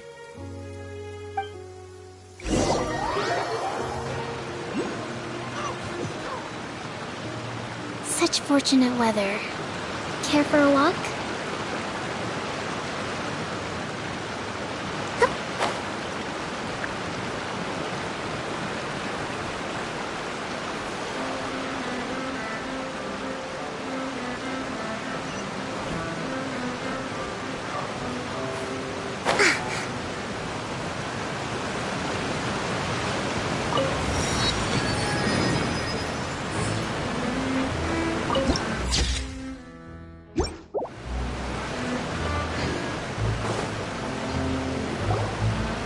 Whoa, what a huge ship! Why would a ship be anchored at a place like this? There's no need to be so surprised. While it may look like a ship, it's actually Spina di Rosula's headquarters. My father was the one who asked for it to be built like this. Perhaps our taste in exterior design is the only thing we occasionally had in common. A gigantic and glamorous ship embodies discovery, opportunity, ambition, and conquest. It symbolizes Spina di Rosula's bright and limitless future. And Paimon thought you were bluffing when you said Spina di Rosula had a glorious past. Paimon was confused why a group with such a history would live in the sewers. But now that Paimon has seen this ship for herself, she's been convinced. Well, Poisson is where Spina di Rosula began, after all. It's our main base, our home.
We're back! Apologies for the wait, demoiselle, and our most important partners. You said before that you still had some business at the court. What brings you back to Poisson so quickly? About that. It's because my partner here reminded me of something really important. You see, what if my father's case had something to do with water from the primordial sea? You still remember, right, Malus? On that night, it was raining? Yes, the case was quite similar to that of Mr. Linney's. Both were what you'd call impossible murders. Could you tell us a bit more about what happened before? Yeah, of course. Many years ago, something called synth began to gain popularity in Poisson. At a glance, it was a kind of drink that could excite your mood and produce many pleasant hallucinations. Wait! Didn't that guard guy who turned into water also mention that the primordial water could be used to produce some kind of potion? Yes, he did. Considering what we know now, it's almost certain that synth is created using water from the primordial sea. If you drink synth for an extended amount of time, you'll suffer many side effects, such as losing the ability to focus or control your emotions. And if you were to stop drinking it completely, you'll experience flashes of paranoia and anxiety while lacking energy to do anything. It's an extremely dangerous substance. As he oversaw Poisson, my father was compelled to put a stop to synth abuse and called for a complete ban of it. Boss's uncompromising attitude incurred the synth vendor's wrath, but no matter how much they threatened or bribed him, he refused to yield. Not only that, Boss became determined to find the mastermind behind the synth operation and put an end to the problem once and for all. Yes, but the enemy was very cunning. So he could never get anything out of the dealers, all of whom only sold the stuff and weren't privy to the rest of the operation. Recognizing that, my father decided to contact the dealers in secret and cultivate personal relationships with them. Finally, he was able to convince someone to become his informant. The man's name was Jacques. He felt greatly ashamed about his work after seeing many families destroyed by synth abuse. That night, my father hosted a banquet at his countryside estate. He planned to meet up and exchange information with Jacques over some food.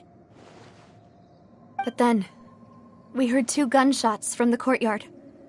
We raced to the scene and found my father, still holding a gun, and Jacques, who was already dead on the ground. Huh? How did that happen? Aren't they on the same side? Sounds just like Lenny's case, doesn't it? In both cases, the culprit seemed obvious, but neither appeared to have any motive at all. Looking back on it, though, I now believe the most important clue was something we all overlooked at the time. There were pieces of clothing left at the scene.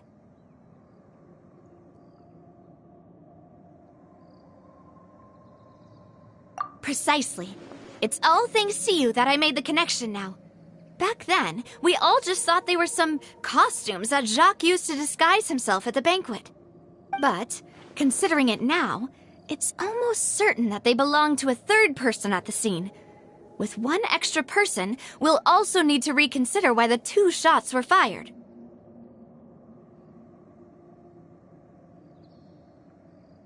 You're right. We still don't know what happened. But my intuition tells me that we're on the right track to figuring it all out. I'm finally headed towards the truth. Jacques was an empathetic man who was infinitely remorseful for his past actions. It's unlikely that he turned on Boss with 0 warning. I think this third person is probably the key to the full truth. On that note, however, even though this will not please you, demoiselle, as your and your father's butler, I must still offer a word of warning. Our opponent is insidious and cruel. They are extremely difficult to deal with, and Boss has already lost his life trying to bring them to justice. Even though Spina de Rosula has lost most of its former glory, Poisson has welcomed a new time of peace, and we have been allowed to live out our lives. There is no need to follow your father's path. it would be both wise and in line with Boss's wishes to step back and give up on the case.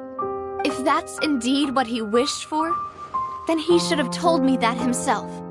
Was I not the closest person to him? And yet, I was the one most kept in the dark. What was the point of him dying without sharing any of the secrets he knew? Did he manage to protect anything in the end? Synth is still here. Callus the Unfaithful is still his epithet. And Spina di Rosula is barely getting by. Nothing has changed. Did he think I'd just accept his meaningless death and live out my life just as meaninglessly? I've never accepted that. Ever. Not since that day, and certainly not now. I want to find out the real answer for everyone's sake. For the missing girls, for the victims, and for myself. Navia. This is indeed the best moment to act.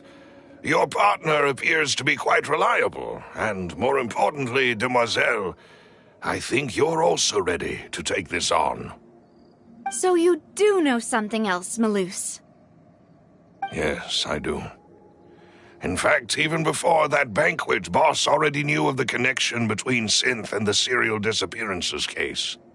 But what drove all the tensions to the boiling point was the revelation that you, Demoiselle, had been selected as the next target to disappear. What?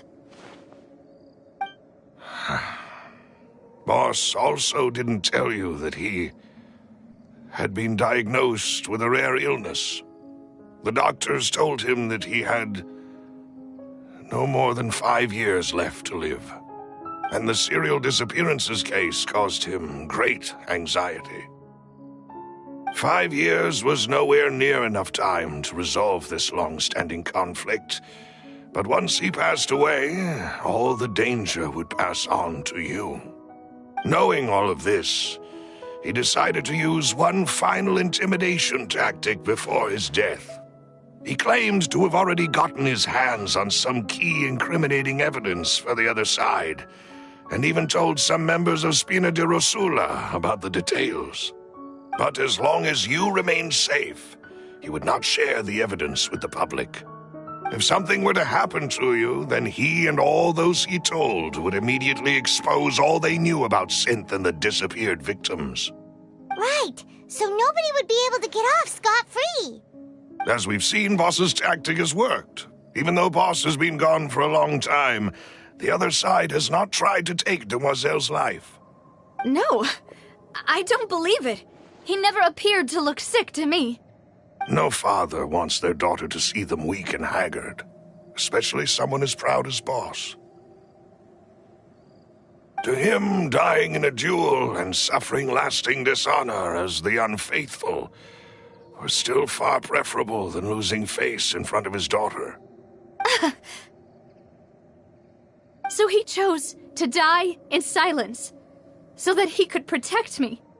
I'm afraid you're not understanding this correctly, Demoiselle. What Boss wanted to hand to you was not a parasol, but a sword. If Boss's spirit could hear you telling me that you want to find the answer for the sake of everyone involved, I'm sure he'd be extremely proud. That fool. Couldn't he have just given it to me straight? No. He might have set up everything precisely because he never thought I'd be able to understand him. Is that the amount of confidence he had in me? And what if I was never able to make it to where I am now? Yeah. I suppose that's true. With the way he'd set things up, if I had wanted, I could have just lived out my life without a care in the world. But thankfully, he rarely talked to me about complex matters, and thus understood little of me as a person. In this case, he really didn't need to give me an easy way out. Malus, what was the key evidence that he shared with you? It's the location where Synth is produced. Essentially, it's the enemy's headquarters. When he was threatening the enemy, Boss didn't share the specifics of the incriminating evidence he found. But if you want to use it against the enemy, you'll still have to take several things into consideration. Why? If we know where the place is, can't we just go storming in? You mustn't forget that we're fighting against a mysterious and dangerous organization that's been in operation for decades. There's no telling what might be lying in wait at their headquarters. We also have no idea what kind of evidence we may be able to find inside, nor what people we may be able to capture. But a single visit to their headquarters would be tantamount to a formal declaration of war. The worst case would be that we leave empty-handed, but also open ourselves up to full retaliation. Then, in that case, why not work with the Fontaine authorities? Well, you saw one of them dissolve during Mr. Linney's case. We have no idea just how thoroughly they may have been infiltrated. Huh. That's true. Seems my father really had no choice. But things are different now. It should be a lot easier to prove the other side's guilt, now that we've connected Synth with the disappearances case. You sound like you've put a lot of thought into this, Malus. I am the butler, after all. I live but to serve the boss and Demoiselle's will. I've always been willing to take on any kind of risk for your sake. But considering my relative lack of ability, I've spent my time keeping secrets, performing basic investigations, and waiting for the right time to come. Thank you for all of that, Malus. Have you discovered anything new in the past few years? Let me think. One conclusion I came to was that the enemy must be quite familiar with Spina di Rosula, or at least have an informant planted here. When I announced orders to the organization's members on Demoiselle's behalf, I used to deliberately keep a few people in the dark and observe the reactions of the synth vendors. If the vendors didn't change their plans, then the individuals informed of our orders must be innocent. If the vendors packed up and fled, however, then someone must have given them the news. After several rounds of testing and investigative tracing, I've narrowed the suspect list down to 3 people. The first is Florent, Spina di Rosula's senior advisor. Huh? Florent? Yes, surprising, isn't it? He was one of the people Boss trusted the most, which also means that he was someone who understood Boss really well. Thanks to his position within Boss's innermost circle, he always knew our upcoming plans and could thus avoid capture this whole time. There's someone else like him too. Marcel, the head of Confrérie of Cabrières. Uncle Marcel. It's a guild in Poisson. Boss helped it to grow to its current size and prominence.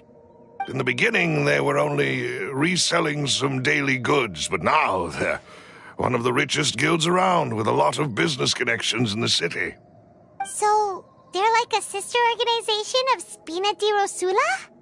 Yes, you can say that.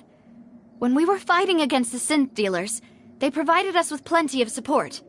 It's a bit difficult to imagine someone using their own money to hunt down themselves. The final suspect is Thierry, the man responsible for coordinating information between Spina di Rosula and the guards. Although the guards mostly leave us to our own devices, there are still many activities we have to report to the local authorities. Since Thierry is always in the know about our current activities, he could theoretically always plan one step ahead. I see. These are all people who I communicate with quite regularly. To think that the enemy we've been fighting against has been right next to me all along, among those I trust the most. It's almost too hard to believe. If you want to investigate them, please take every precaution to not alert the quarry. Judging from our experience, the enemy is extremely cautious. Of course. And thank you, Malus. You've provided us with a lot of great information. You're too kind, my lady. I'm just doing my duty. And before I forget, proving Boss's innocence would also mean clearing him of blame in Jacques' death. After that incident, Jacques' wife and daughter were taken into the Spina's care. They still live in Poisson today. If it might help, you could also pay them a visit. I can make the necessary arrangements. Oh, thank you so much, Malus. You really are the best. A new case awaits, my dear partner. I hope we can work together to uncover the truth and end this case once and for all.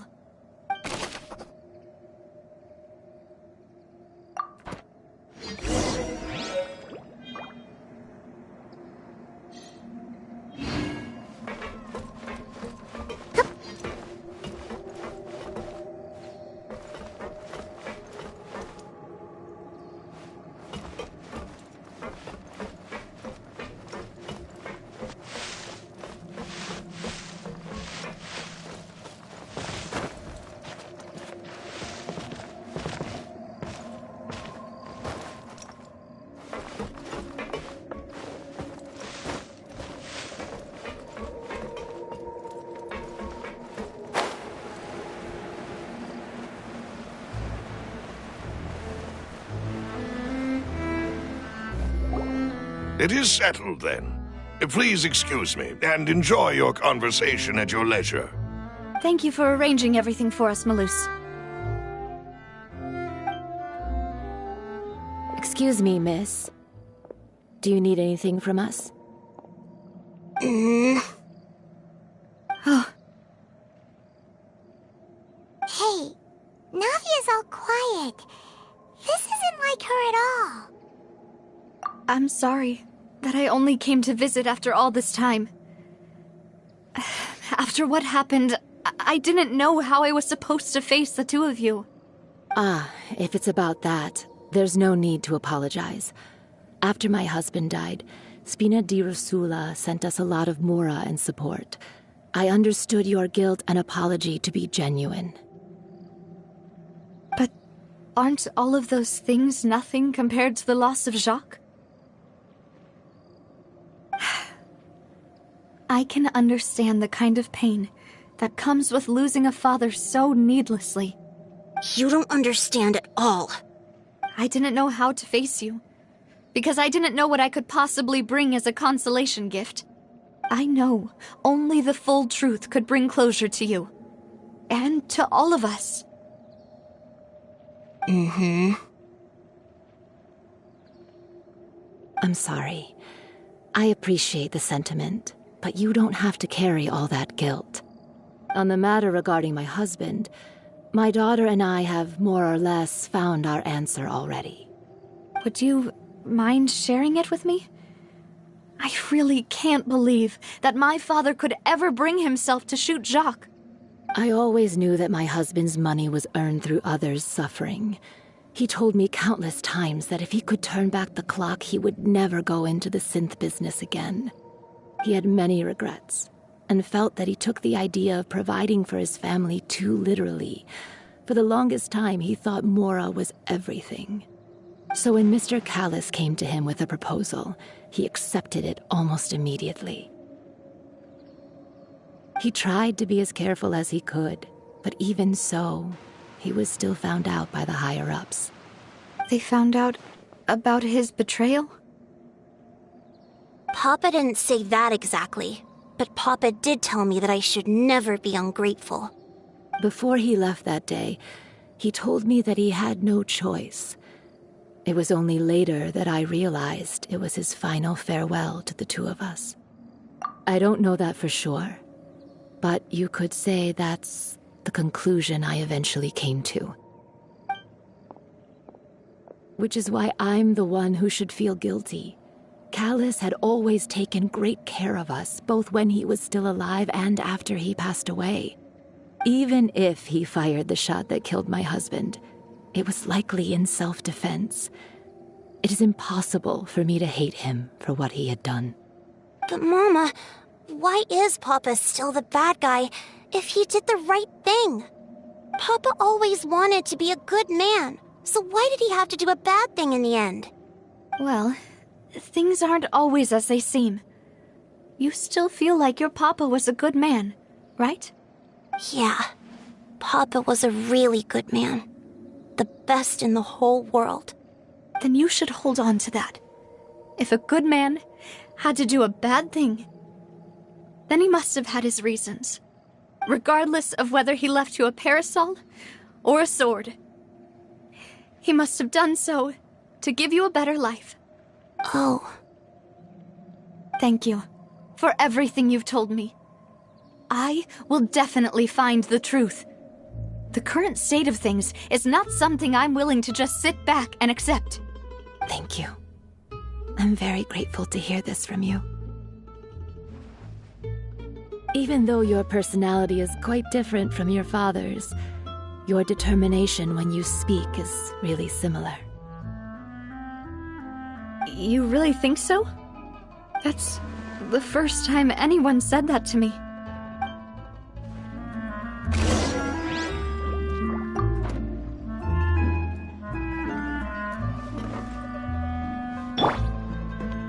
Are you okay, Navia? I'm fine. Don't worry. Let's investigate the 3 suspects next. Laurent should be nearby, and we should be able to find Thierry and Uncle Marcel in the city. I'll get myself together on the way, so please don't worry. Greetings, boss. How may I be of assistance today? I'm sure you've heard about what happened at the Opera House. Someone got turned into water right in front of us. Yeah, I've heard. With something that dramatic, I'm sure journalists will milk it for all it's worth. And it'll be all the talk for the next several weeks. It also reminded me, on the day that the incident happened with my father, it was raining outside, and we found some clothes left at the scene. After my partner here put the dots together for me, I feel like we should try to reopen his case. Can you do me a favor and try to recall what happened that night? Let me think. Mr. Callis was feeling pretty upbeat that day. So he was drinking and bantering away with us at the table. After that, he told us that he wanted to go get some fresh air. So we let him go without thinking much of it. Who knew that we would hear 2 gunshots ring out right after? My first reaction was that Mr. Callis's life was in danger. So I grabbed my holster and made a mad dash toward the scene. But when I got there, it was already too late. Mr. Callis was standing over a dead body with a gun in his hands. All we could do was look back and forth at each other, not knowing what to say. So you also remember 2 gunshots then? Indeed. The guard said that the first shot didn't hit anyone, while the second killed Jacques. But I've never really bought that explanation. Reason being, Mr. Callis had left his gun on the table. I even made sure to confirm that before running to the scene. But according to the guards, that doesn't mean he couldn't have had other guns on his person. About the clothes left at the scene that you mentioned, do you think there was a third person there who was turned into water? At least from our perspective, my father had no reason to kill, so he would also have no reason to bring an extra gun with him. The gun he was holding probably belonged to Jacques, or a third person on the scene. Yeah, that makes a lot of sense. So you're saying Mr. Callis ended up with the gun because he seized it from one of the other guys? But hold on. If that's what had happened, then why didn't he share the truth with any of us? He didn't even want to face the Oratrice machine, and chose instead to prove his honor in a duel. Did he lose all faith in the courts after seeing someone dissolve right in front of his eyes? About that, Malouse told me a thing or two, so I think I can understand why he committed to the duel. I'll tell you everything once the whole truth has been revealed. I understand. Then I'll leave Mr. Callis's honor in your hands, boss. And if I may just say one more thing. The whole Callis the Unfaithful epithet has been a thorn in my side since the day it was invented. Many people have laughed at me for still calling him Mr. Callis. even after so many years have passed. But it was Mr. Callus's trust that allowed me to rise through the ranks of Spina di Rosula and live the life I lead today. No matter what others might say, he'll always be the man I respect the most. And he'll always be my boss. Don't worry. I will definitely find the truth. You and all our other comrades at the Spina deserve to know the truth as well.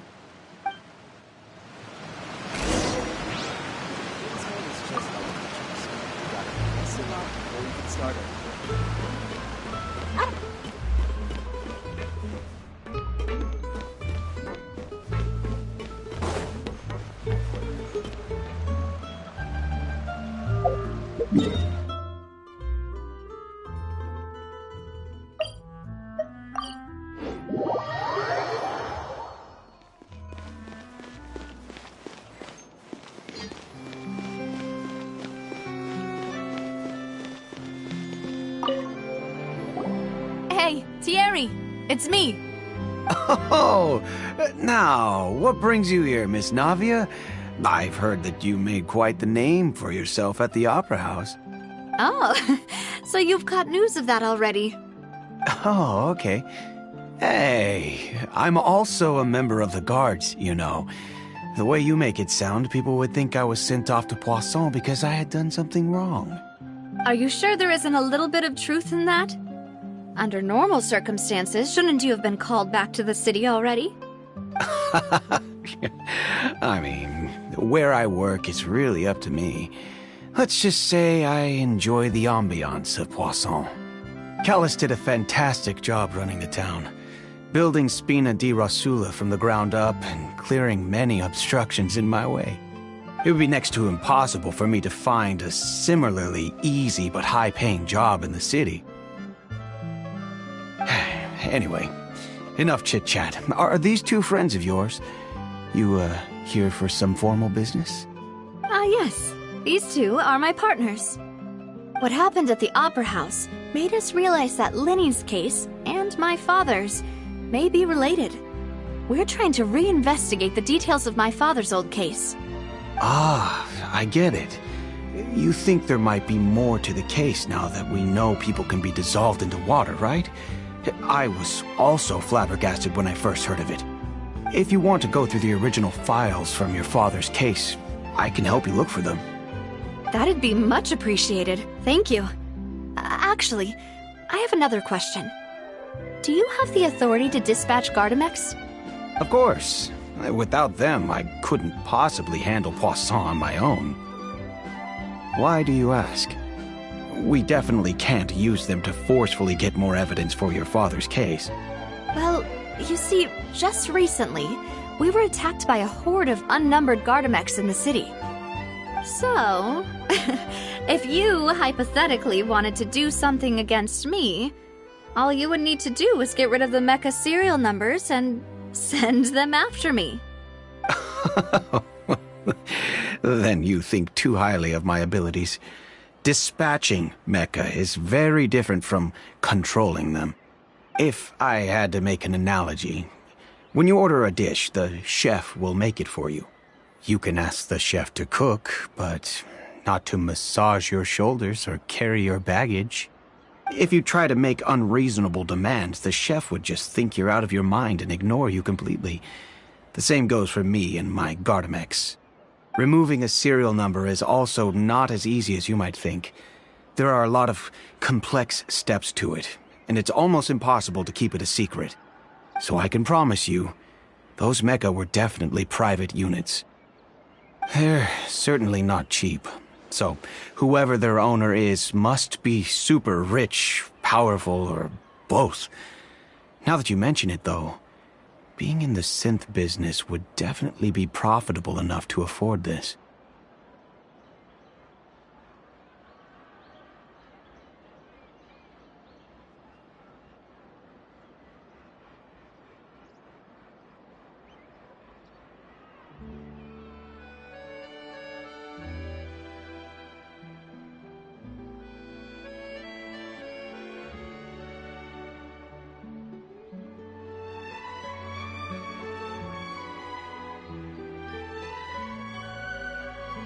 Oh, then you're officially in the clear, Thierry.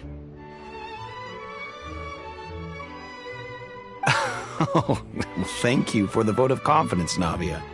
Jokes aside, I'd like to wish you all the best with your investigation. I'll be staying in the city for a little while, so just come find me if you need any support from the guards.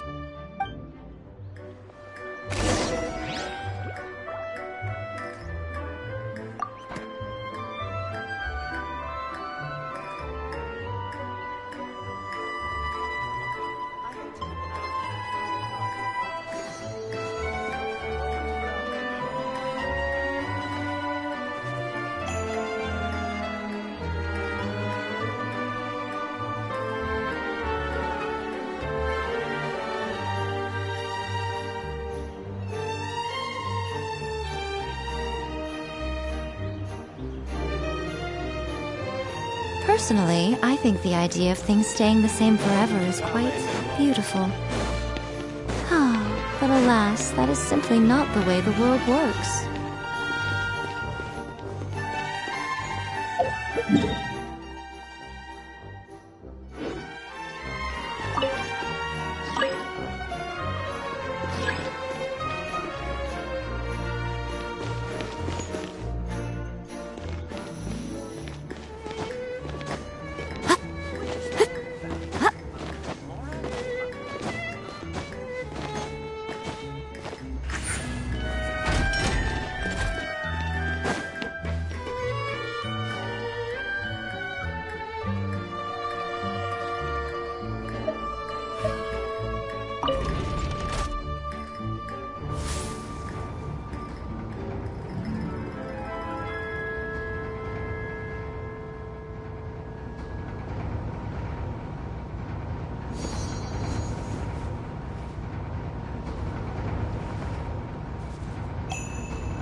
Let's keep looking.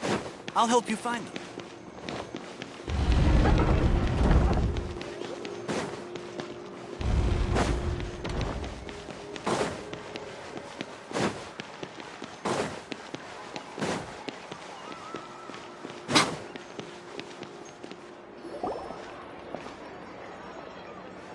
Hello. How may I help you? I'm here to see Marcel. Could you please let him know? You can just say Navia's looking for him. Sure. I will let him know right away.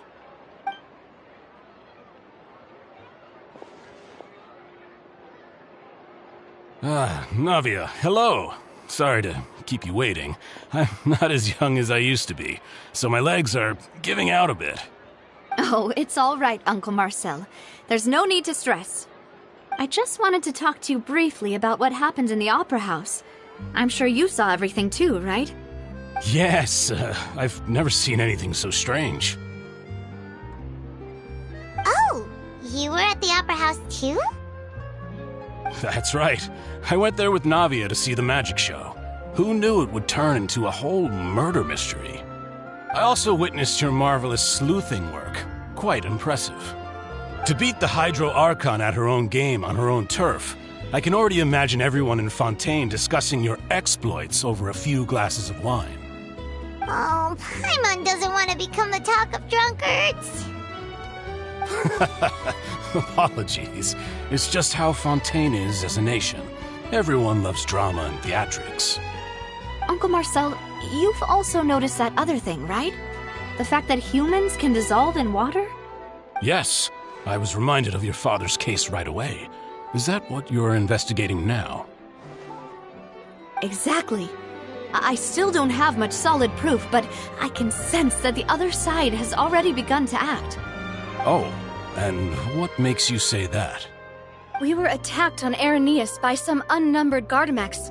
And there was also an attempt to get me to drink water from the primordial sea. If not for the vigilance of my partner, I probably wouldn't even be here talking to you right now. Oh, you're giving us too much credit. Wasn't it you who protected us? Alas, it seems things are heating up again. The peace that Callus sought so dearly will soon become a thing of the past. But rest assured, Navia, Poisson will always remain a safe haven for you. If you're scared, you can always return there. If anyone dares to lay their hands on you there, the Confrérie of Cabriere will use its funds to the last Mora to bring them to justice. Thank you, Uncle Marcel. But I don't intend to go into hiding. I'm going to strike while the iron's hot. Do you have any new thoughts on my father's case? About that. Sorry, my age is catching up with me, so it'll take me a while to recall my memory. The Confrérie was responsible for that banquet, so I was out and about the whole time making sure things were running smoothly. I didn't even have the time to drink with the guests. Then I heard the sound. Oh, it's okay. Sounds good. All my wealth comes from...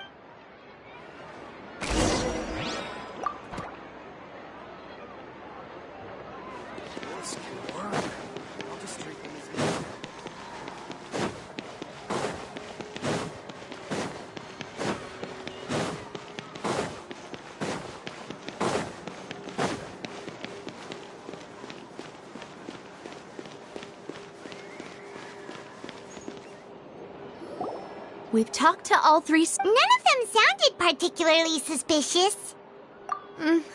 Anyway. But where should we start? Ah, you're right. According to Jacques. So, Jacques fired the first shot? Oh? And why is that? Ooh, that's a good point. Huh. So, what would make more sense from his perspective? Besides Jacques, it's obvious that our... Do you think he... Given everything that's... But who among the three suspects would have the ability to control privately owned Gardamex?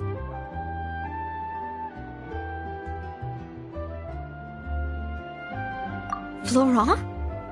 But... So you're saying he... Exactly. He can't. And even if he could, I don't think he would be... Thierry, you say? But... Yeah. If the mecha were taken from the guards, it should be pretty easy to find out. Uncle Marcel, and with funds from the... Still real... Also, what... Who could it be?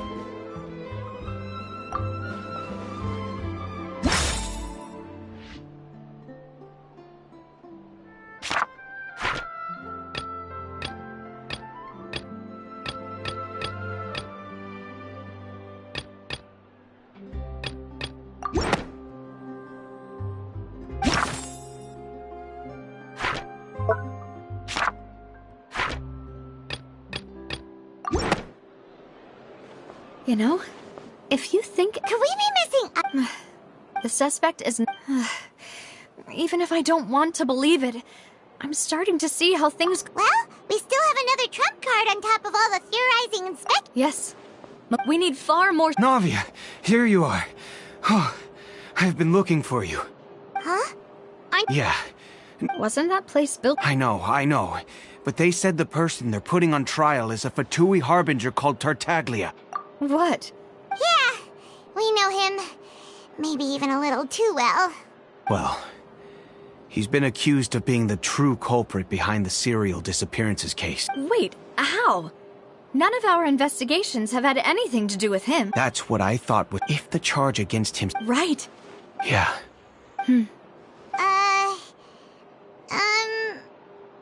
Huh? Split up? What do you mean? Since this is a trial, you're right. I won't have any chance of making that charge stick, though, unless we find more evidence. It'll be... We'll help you! Demoiselle, please allow us to accompany you. I'm ready. Ah, Malou, Silver. We heard that it's our hope that... See you then!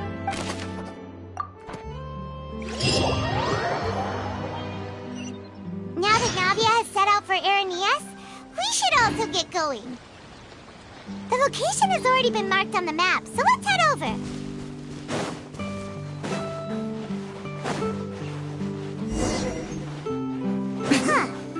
According to Malus's info, the synth production base is underwater. Let's go and try to find the entrance.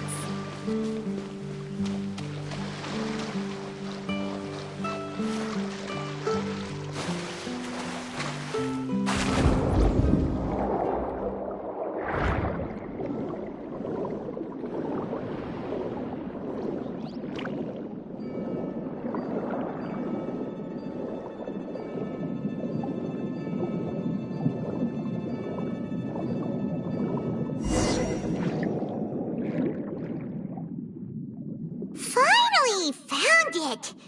Huh. So this is the entrance that leads to... You're right, Navia's probably...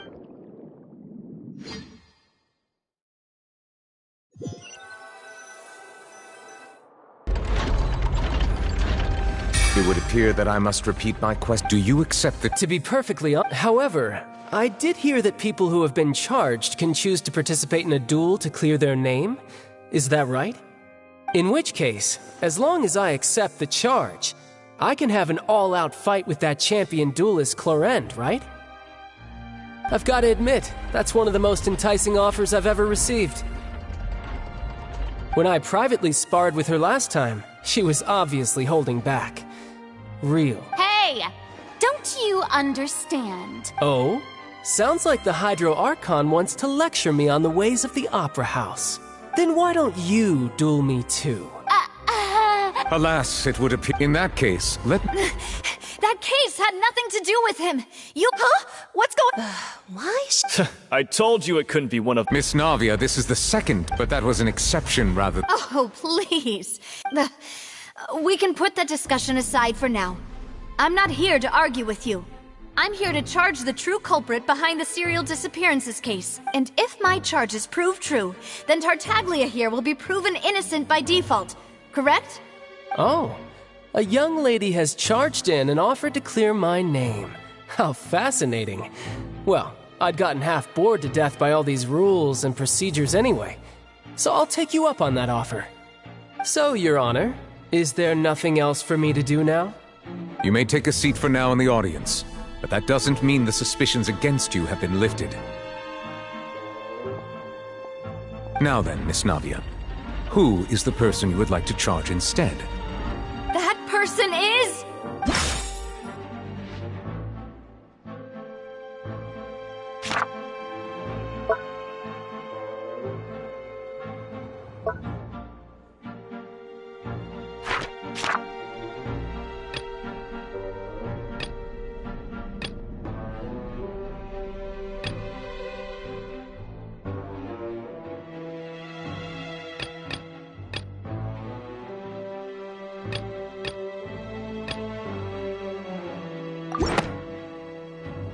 Marcel, the head of Confrérie of Cabrières!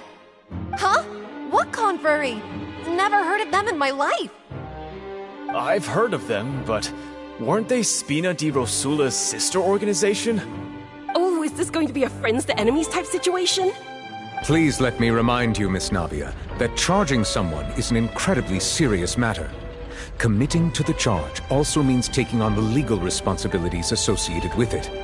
And if the charge fails, depending on the circumstances, you may also be charged with the crime of making a false accusation. Knowing this, do you still wish to charge this man? Yes, I do. In that case, I declare the charge to be valid. Miss Navia and attorneys, please take your places on the court.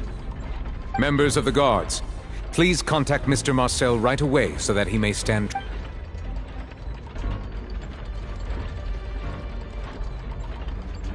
Mr. Marcel, you will not require an attorney. Is that correct? Apologies. It all just happened so quickly. I still haven't figured out what's going on. I think an attorney won't be necessary. This is probably just a misunderstanding. Very well. I would like to take everyone only through elusive... Navia, do you really think that I was the one who... Come on, if that's enough to me... exactly correct, Your Honor. I see. In which case, I will recount the findings about that case as originally recorded by Maison Gardiennage.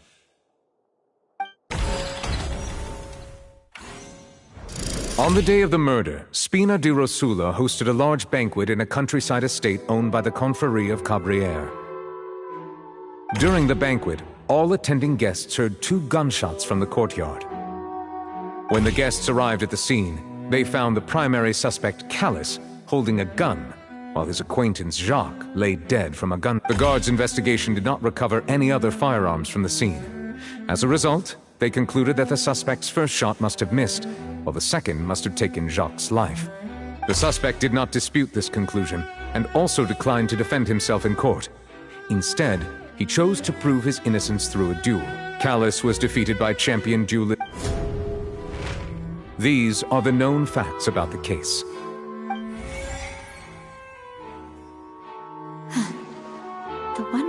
to kill. In truth, after that, the true culprit turned the third person into water. Thank you for the sum. However, we should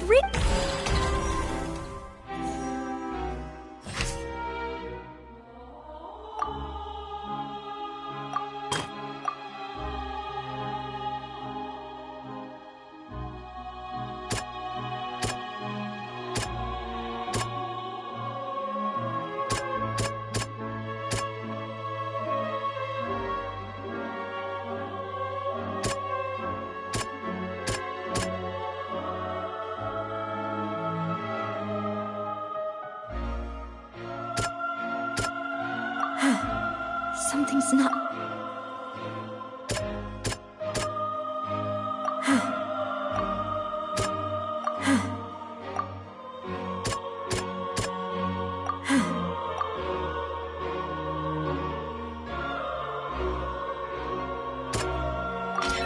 The testimony of the victim's family. However, unfortunately for Jacques, the true culprit had already considered this possibility and had sent out another assassin.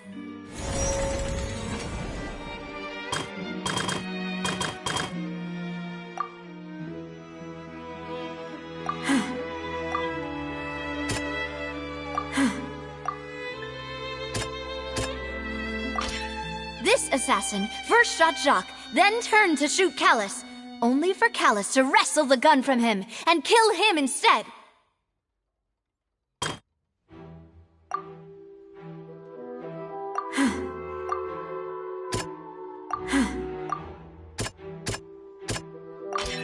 A pile of clothing was found at the scene. The guards once believed they were used by Jacques as a costume to disguise himself. But now, it is clear that the clothes were proof that there was a third person at the scene. Since it was raining that day, the culprit was confident that they could use the rain to wash away all traces of their dissolved accomplice. Realizing this, the true culprit caused the hired...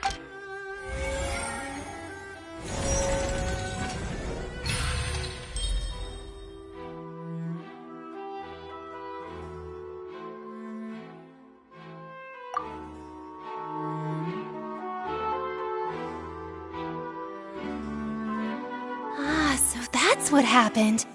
Wait, you're telling me something as dangerous as water from the primordial sea has been used for all these years? What a great theory. It also explains Callus's and Jacques' respective motives. I guess they didn't shoot each other after all. Mr. Marcel, you are the one being charged with the crime. You should provide a rebuttal if you wish to prove your innocence. Ah, but I think I agree with everything Navia just said. In fact, there was nothing in her speech that directly implicated me. Then, may I ask some questions? In my opinion, we primarily need to determine two things. One, do you have the evidence to back up your claims? I'm afraid not. At least not at this very moment. Boo! If you don't have any evidence, you should just go home! I may not have the evidence with me, but I know where I could go to collect it. If we look up the deserted clothes against a record, we should be able to find... Considering the serial disappearances case... That makes sense to me. Why do I feel... Maybe she's scared of embarrassing herself? Alternatively, she's become... My second question has to do with the ensuing duel. If the truth is indeed as you described, then why didn't Mr. Callus explain himself in court? If he had testified that a person had been dissolved, he could have at least mounted a defense. I've thought about this too, and the answer is actually pretty simple. He felt there were things that were more important to him. The dissolving power of water from the primordial sea is an important secret for the true culprit of the serial disappearances case. My father could have exposed it for all to see, but he chose to take it to the grave. At that time, Spina di Rosula was in dire straits, and his reputation had already been shattered. He had no guarantee that going forward with the truth would allow the culprit to be brought to justice. What was certain, however, was that it would paint a gigantic target on my back. Boss once told me that Demoiselle had already been selected as the next target of the serial disappearances case. What? If the secret had gotten out, the culprit would have fought an all-out war with Espina right there and then. I wouldn't have been the only one in danger. All of us would have stood to lose our lives. Of course, the guards might eventually figure out the truth of the matter and determine that we were in the right. But what good would that do? How can a hollow verdict protect anyone? Had this opera house ever given my father any kind of confidence in its brand of justice, Spina di Rosula would have had no reason to exist.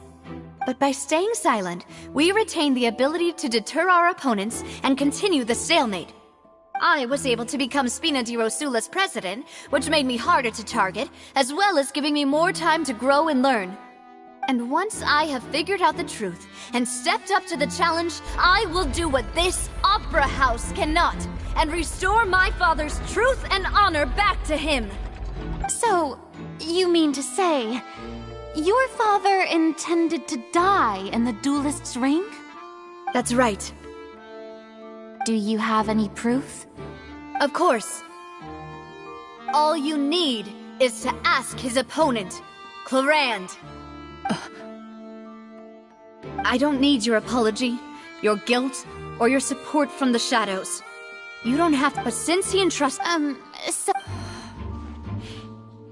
As a champion duelist, I've fought many battles and taken a countless in my line of work. Just one look, I hereby swear on my name and honor as a champion duelist that Mr. Since that's your testimony, I concur. However, Miss Navia, you— Right? What she said was Wait, weren't they just talking about this? Of course, Your Honor. The two cases, in my father's case, the culprit and at the end of Linny's trial, the culprit also only dissolved the victim in front of everyone, because the culprit could only time their actions so coincidentally. So that's why I'm used to it, though. No need to appeal. I won't try to refute. On top of that, does a person have to be physically— I know that even with— Alas, who won't feel at least a little— But if I were to dismiss— Do you know what the big— I suppose you're gonna— It's time. I'm a businessman by— In addition, but the— I do apologize. No. Is there anything— You can also take a look at my border entry records, or ask my friends and family when Could those records and testimonies do something to appease— Seems like she got— At this rate— I think you've done but aren't you going again? He wished for you to become— Once you've learned to be more considerate of others' feelings, and to stop rushing headlong— This isn't just about me. The biggest difference between the people whose families, many people's image, and whose image is it a man named— Oh. So— I was waiting.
Right here. Emerge. Right now. Let's move out. Hold the line!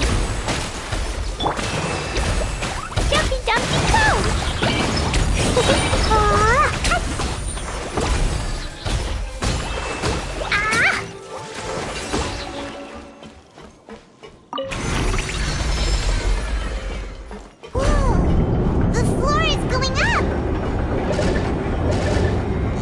it because of this mechanism in the middle?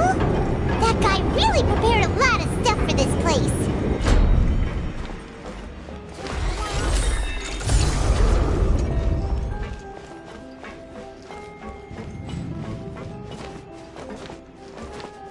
Paimon thinks we need to go up, but Paimon doesn't see a way.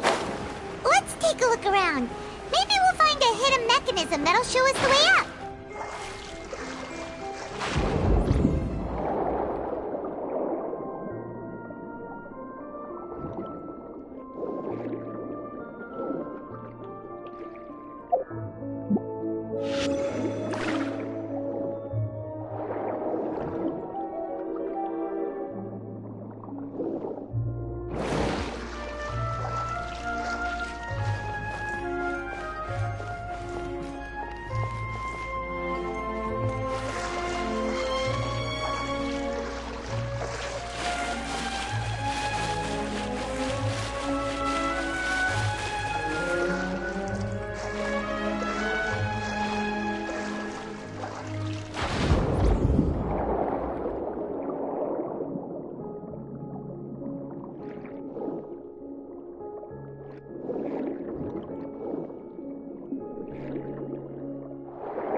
The water level is rising!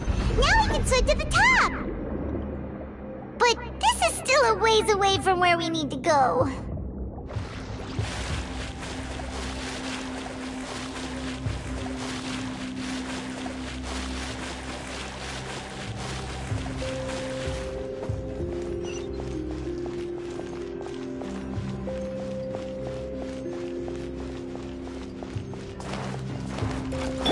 Emerge, right now.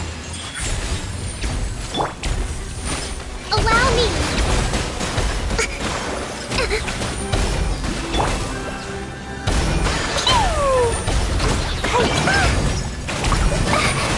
Jumpy, jumpy, go!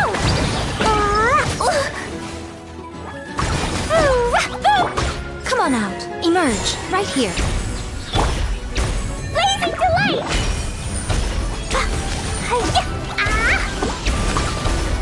Boing, boing, boom!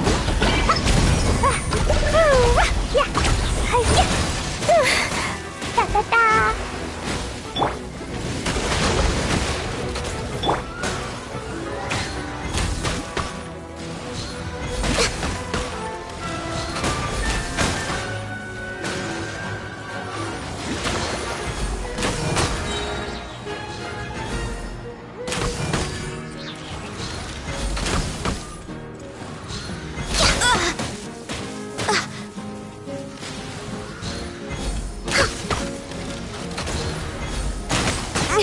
Didn't see that coming.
way behind schedule.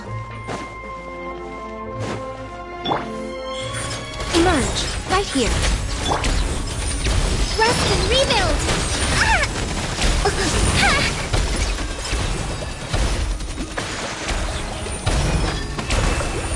Billowing surge!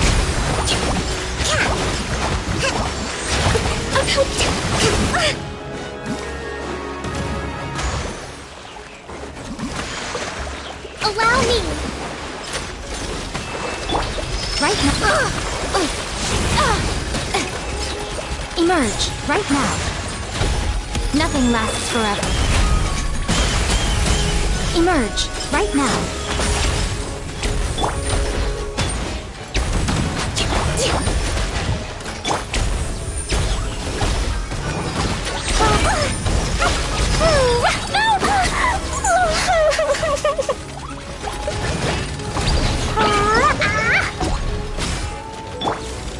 Right here. Emerge. Right now. This is long overdue.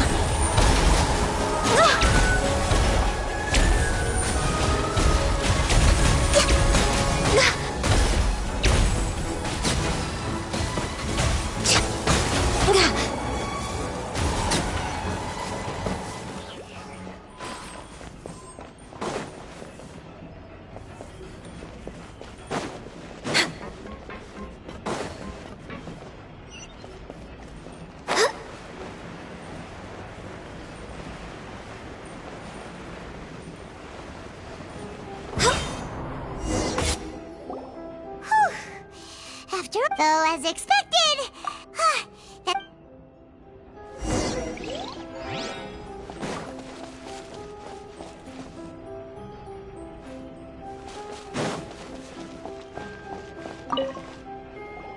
Whoa!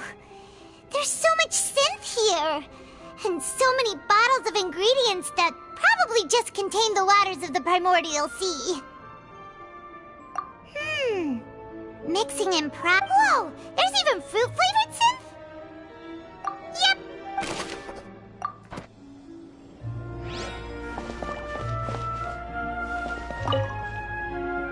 What's this over here? Looks like some kind of experiment. No, the experiment was a failure. No individual managed to resurface from the water from the primordial sea. Sorry, Traveler. Paimon will try her best. How can someone write something that terrible and you read the rest? Paimon's too scared to keep going. So that's what... Wait, did he really think he'd be able to find a way just by dissolving people over and over? That's just insane! Huh? Isn't that the name you heard by the fountain? Paimon thought he was an eyewitness in the serial disappearances case. Ah. You mean Vache is the one who did all of these...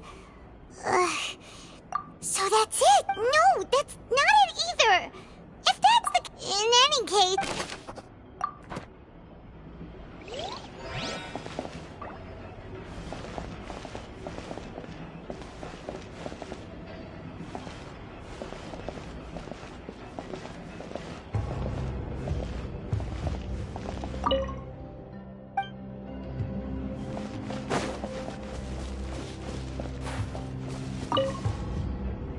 What's all this?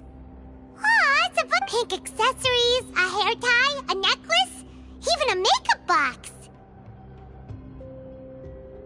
Oh, Paimon sees it too, but... What? Huh? You mean the girls from... And then... And all the boxes of things. These names...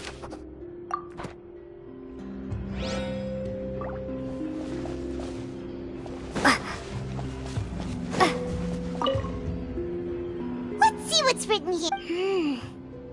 Callus. Navia's father. Oh, this seems to be an This should prove the existence of the third person, right? We still have the old dog's he can act when I concur. Let's send some... Oh, seems like we've got a bunch of correspondence between the higher-ups.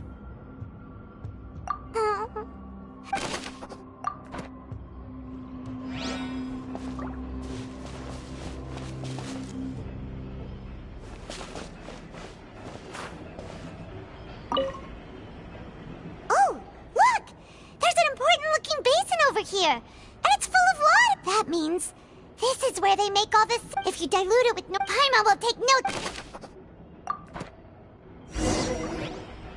We've looked at almost everything. Yeah, we haven't found anything that. No wonder even Nervalet wasn't that way. Even if we bring all this back to the opera, sure thing.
Nothing at all! And Paimon can't even find snacks either! Whoa, really? Let Paimon see! Vinier. Isn't that Vache's Then... Aw... It's... So many! The final name... Marcel... Wait, but...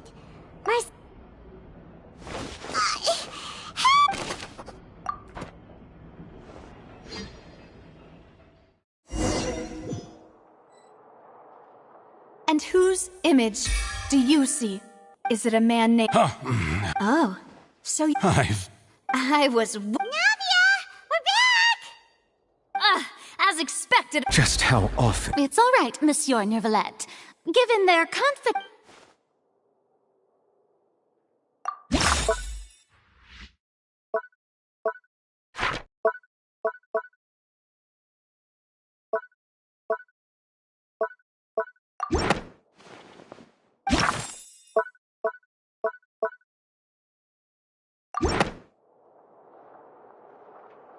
But the truth of it, Marcel, is that you've always been Vache.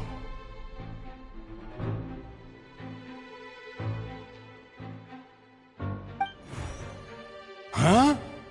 We've investigated after your love. You even created... So that's it. And with that, this information... Well, Mark... You fixated your... So, you... You also never... For our determination to... You're determined. Mr. Marcel, please speak up now if you would like... Do you think... Do you... Pay attention to you? What for? No one helped me. No one even believed me. All those decades ago, they said there's no way... Well, now you know, don't you? Ha! You only have yourselves to blame. Vinier is dead. We promised each other that we would always be together. Wherever she... But I'm not from this blasted place. Hey, is that water from the primordial sea that he's drinking? I can't dissolve! Can't dissolve! Can't dissolve! Do you all see? I did all of that. I spent my entire... The suspect is exhibiting... Don't touch me! Vinier, please, At this point, the... Fine by me. Traveler. The man now known as Marcel was originally named Vache and worked as an adventurer with his partner and lover, Vinier. During an underwater expedition, Vinier accidentally came into contact with water from the primordial sea and was dissolved in front of Vache as a result. Vache learned of the primordial water's existence through the work of others and began to kidnap young women for research, with the goal of discovering a method to restore Vinier back to life. To cover his tracks, he invented the new alias of Marcel and began to operate a business in Poisson. During the course of his research, Vacher discovered that a diluted concoction of water from the primordial sea can induce feelings of euphoria, and began to manufacture and market synth. However, as he accumulated wealth to fund his continued research and expanded the scope, he came into conflict with Spina di Rosula. After exchanging blows with Spina di Rosula for many years, Vacher decided to assassinate their president Callus at a banquet. Although the assassination did not go as Vacher expected, he was able to turn Callus into the murder suspect by dissolving the assassin he sent to the scene. And just recently, Vacher attempted to frame Linny as the culprit of the serial disappearances case, using a similar method. However, his attempt to frame Linny failed, and the power of water from the primordial sea became public knowledge. This case also exposed enough of Vacher's machinations that he was eventually successfully charged in court. Thus concludes the enigmatic history of the serial disappearances case, with the truth revealed to all. The Oratrice...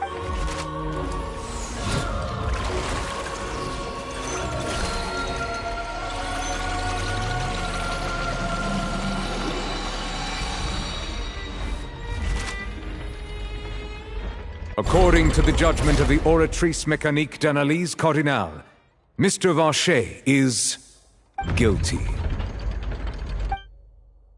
Guards! Take Vacher away. Good. It's what he deserves. With that, the serial disappearances case is over now. We really just... Yippee! We have no... He's heard so many... Huh? Are you okay? Demoiselle, you were absolutely brilliant. The day our late boss had always hoped for. Yeah. Well now, hasn't this been a most delicious piece of drama? The villain has been caught, justice has been served, past wrongs have been righted, and it's a big ol' happy ending. Since it's been such a great show, I'll just let the false accusations against me slide. Either way, I've still got some business to attend to, so if you'll excuse me... Please wait just one moment, Mr. Tartaglia. What now? None of this has anything to do with me. According to court protocol, since this trial was initiated due to a charge against you, a verdict must also be made regarding the initial charge before the trial can conclude. Oh, come on. Is this really necessary? Haven't you already caught the real criminal? Isn't it time for side characters like me to exit stage left? Please respect the laws of Fontaine. This has always been the rule. All right, but this sure is a lot of hassle. All I need to do is stand over there, right? Let's just get this over with. Through evidence presented in the public trial that was just held, it has been established that Mr. Tartaglia has no direct connection to the serial disappearances case. The guilty party has been identified, and thus it is logical to suppose Mr. Tartaglia is innocent of the charges. We now turn to the Oratrice Mécanique d'Analyse Cardinale to render the final verdict on the charges.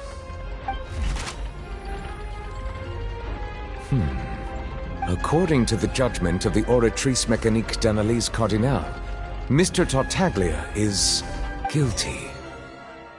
What? Hey! That's not funny! Didn't you just say I'm supposed to be innocent? What's with this verdict? Is your justice machine malfunctioning? Huh? This has never happened before. The Oratrice actually returned a different verdict from the Chief Justice. I mean, have you ever heard of an innocent Fatui Harbinger? Do you think the Oratrice might have just convicted him on general principle? But weren't the charges about the serial disappearances case? No matter what else he's guilty of, it shouldn't affect the verdict in this case, right? The judgment of the Oratrice Mécanique d'Analyse Cardinale is, by law, the final verdict of the court. We must accept the guilty verdict. Guards, please take the suspect into custody per court protocol.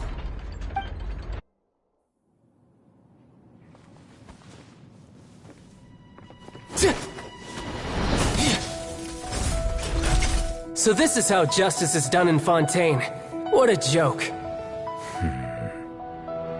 You've got your rules. Well, I've got mine too!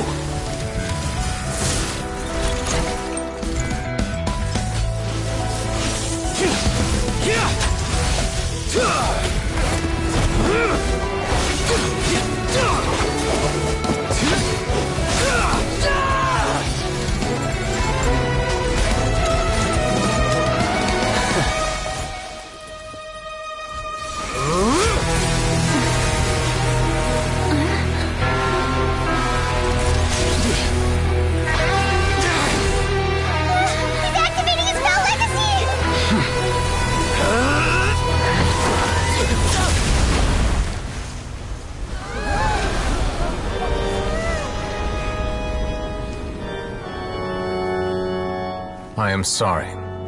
If you have been wronged, we will find the truth. But the rules of the court must be upheld.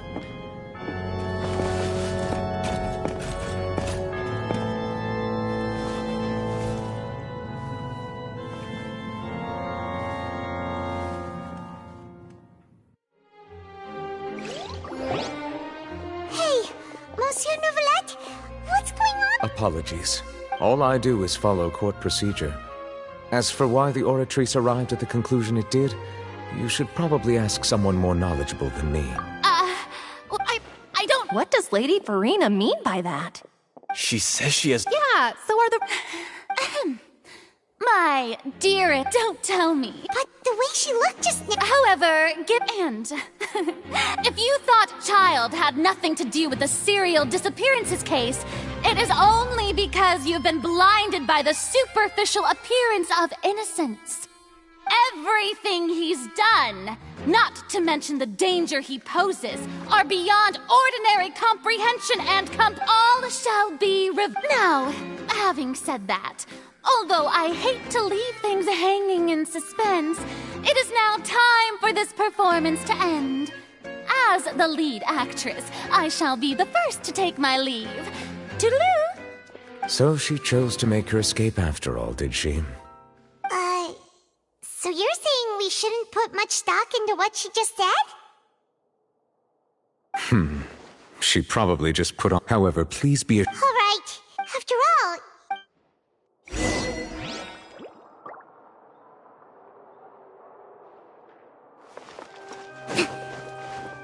Let's move out.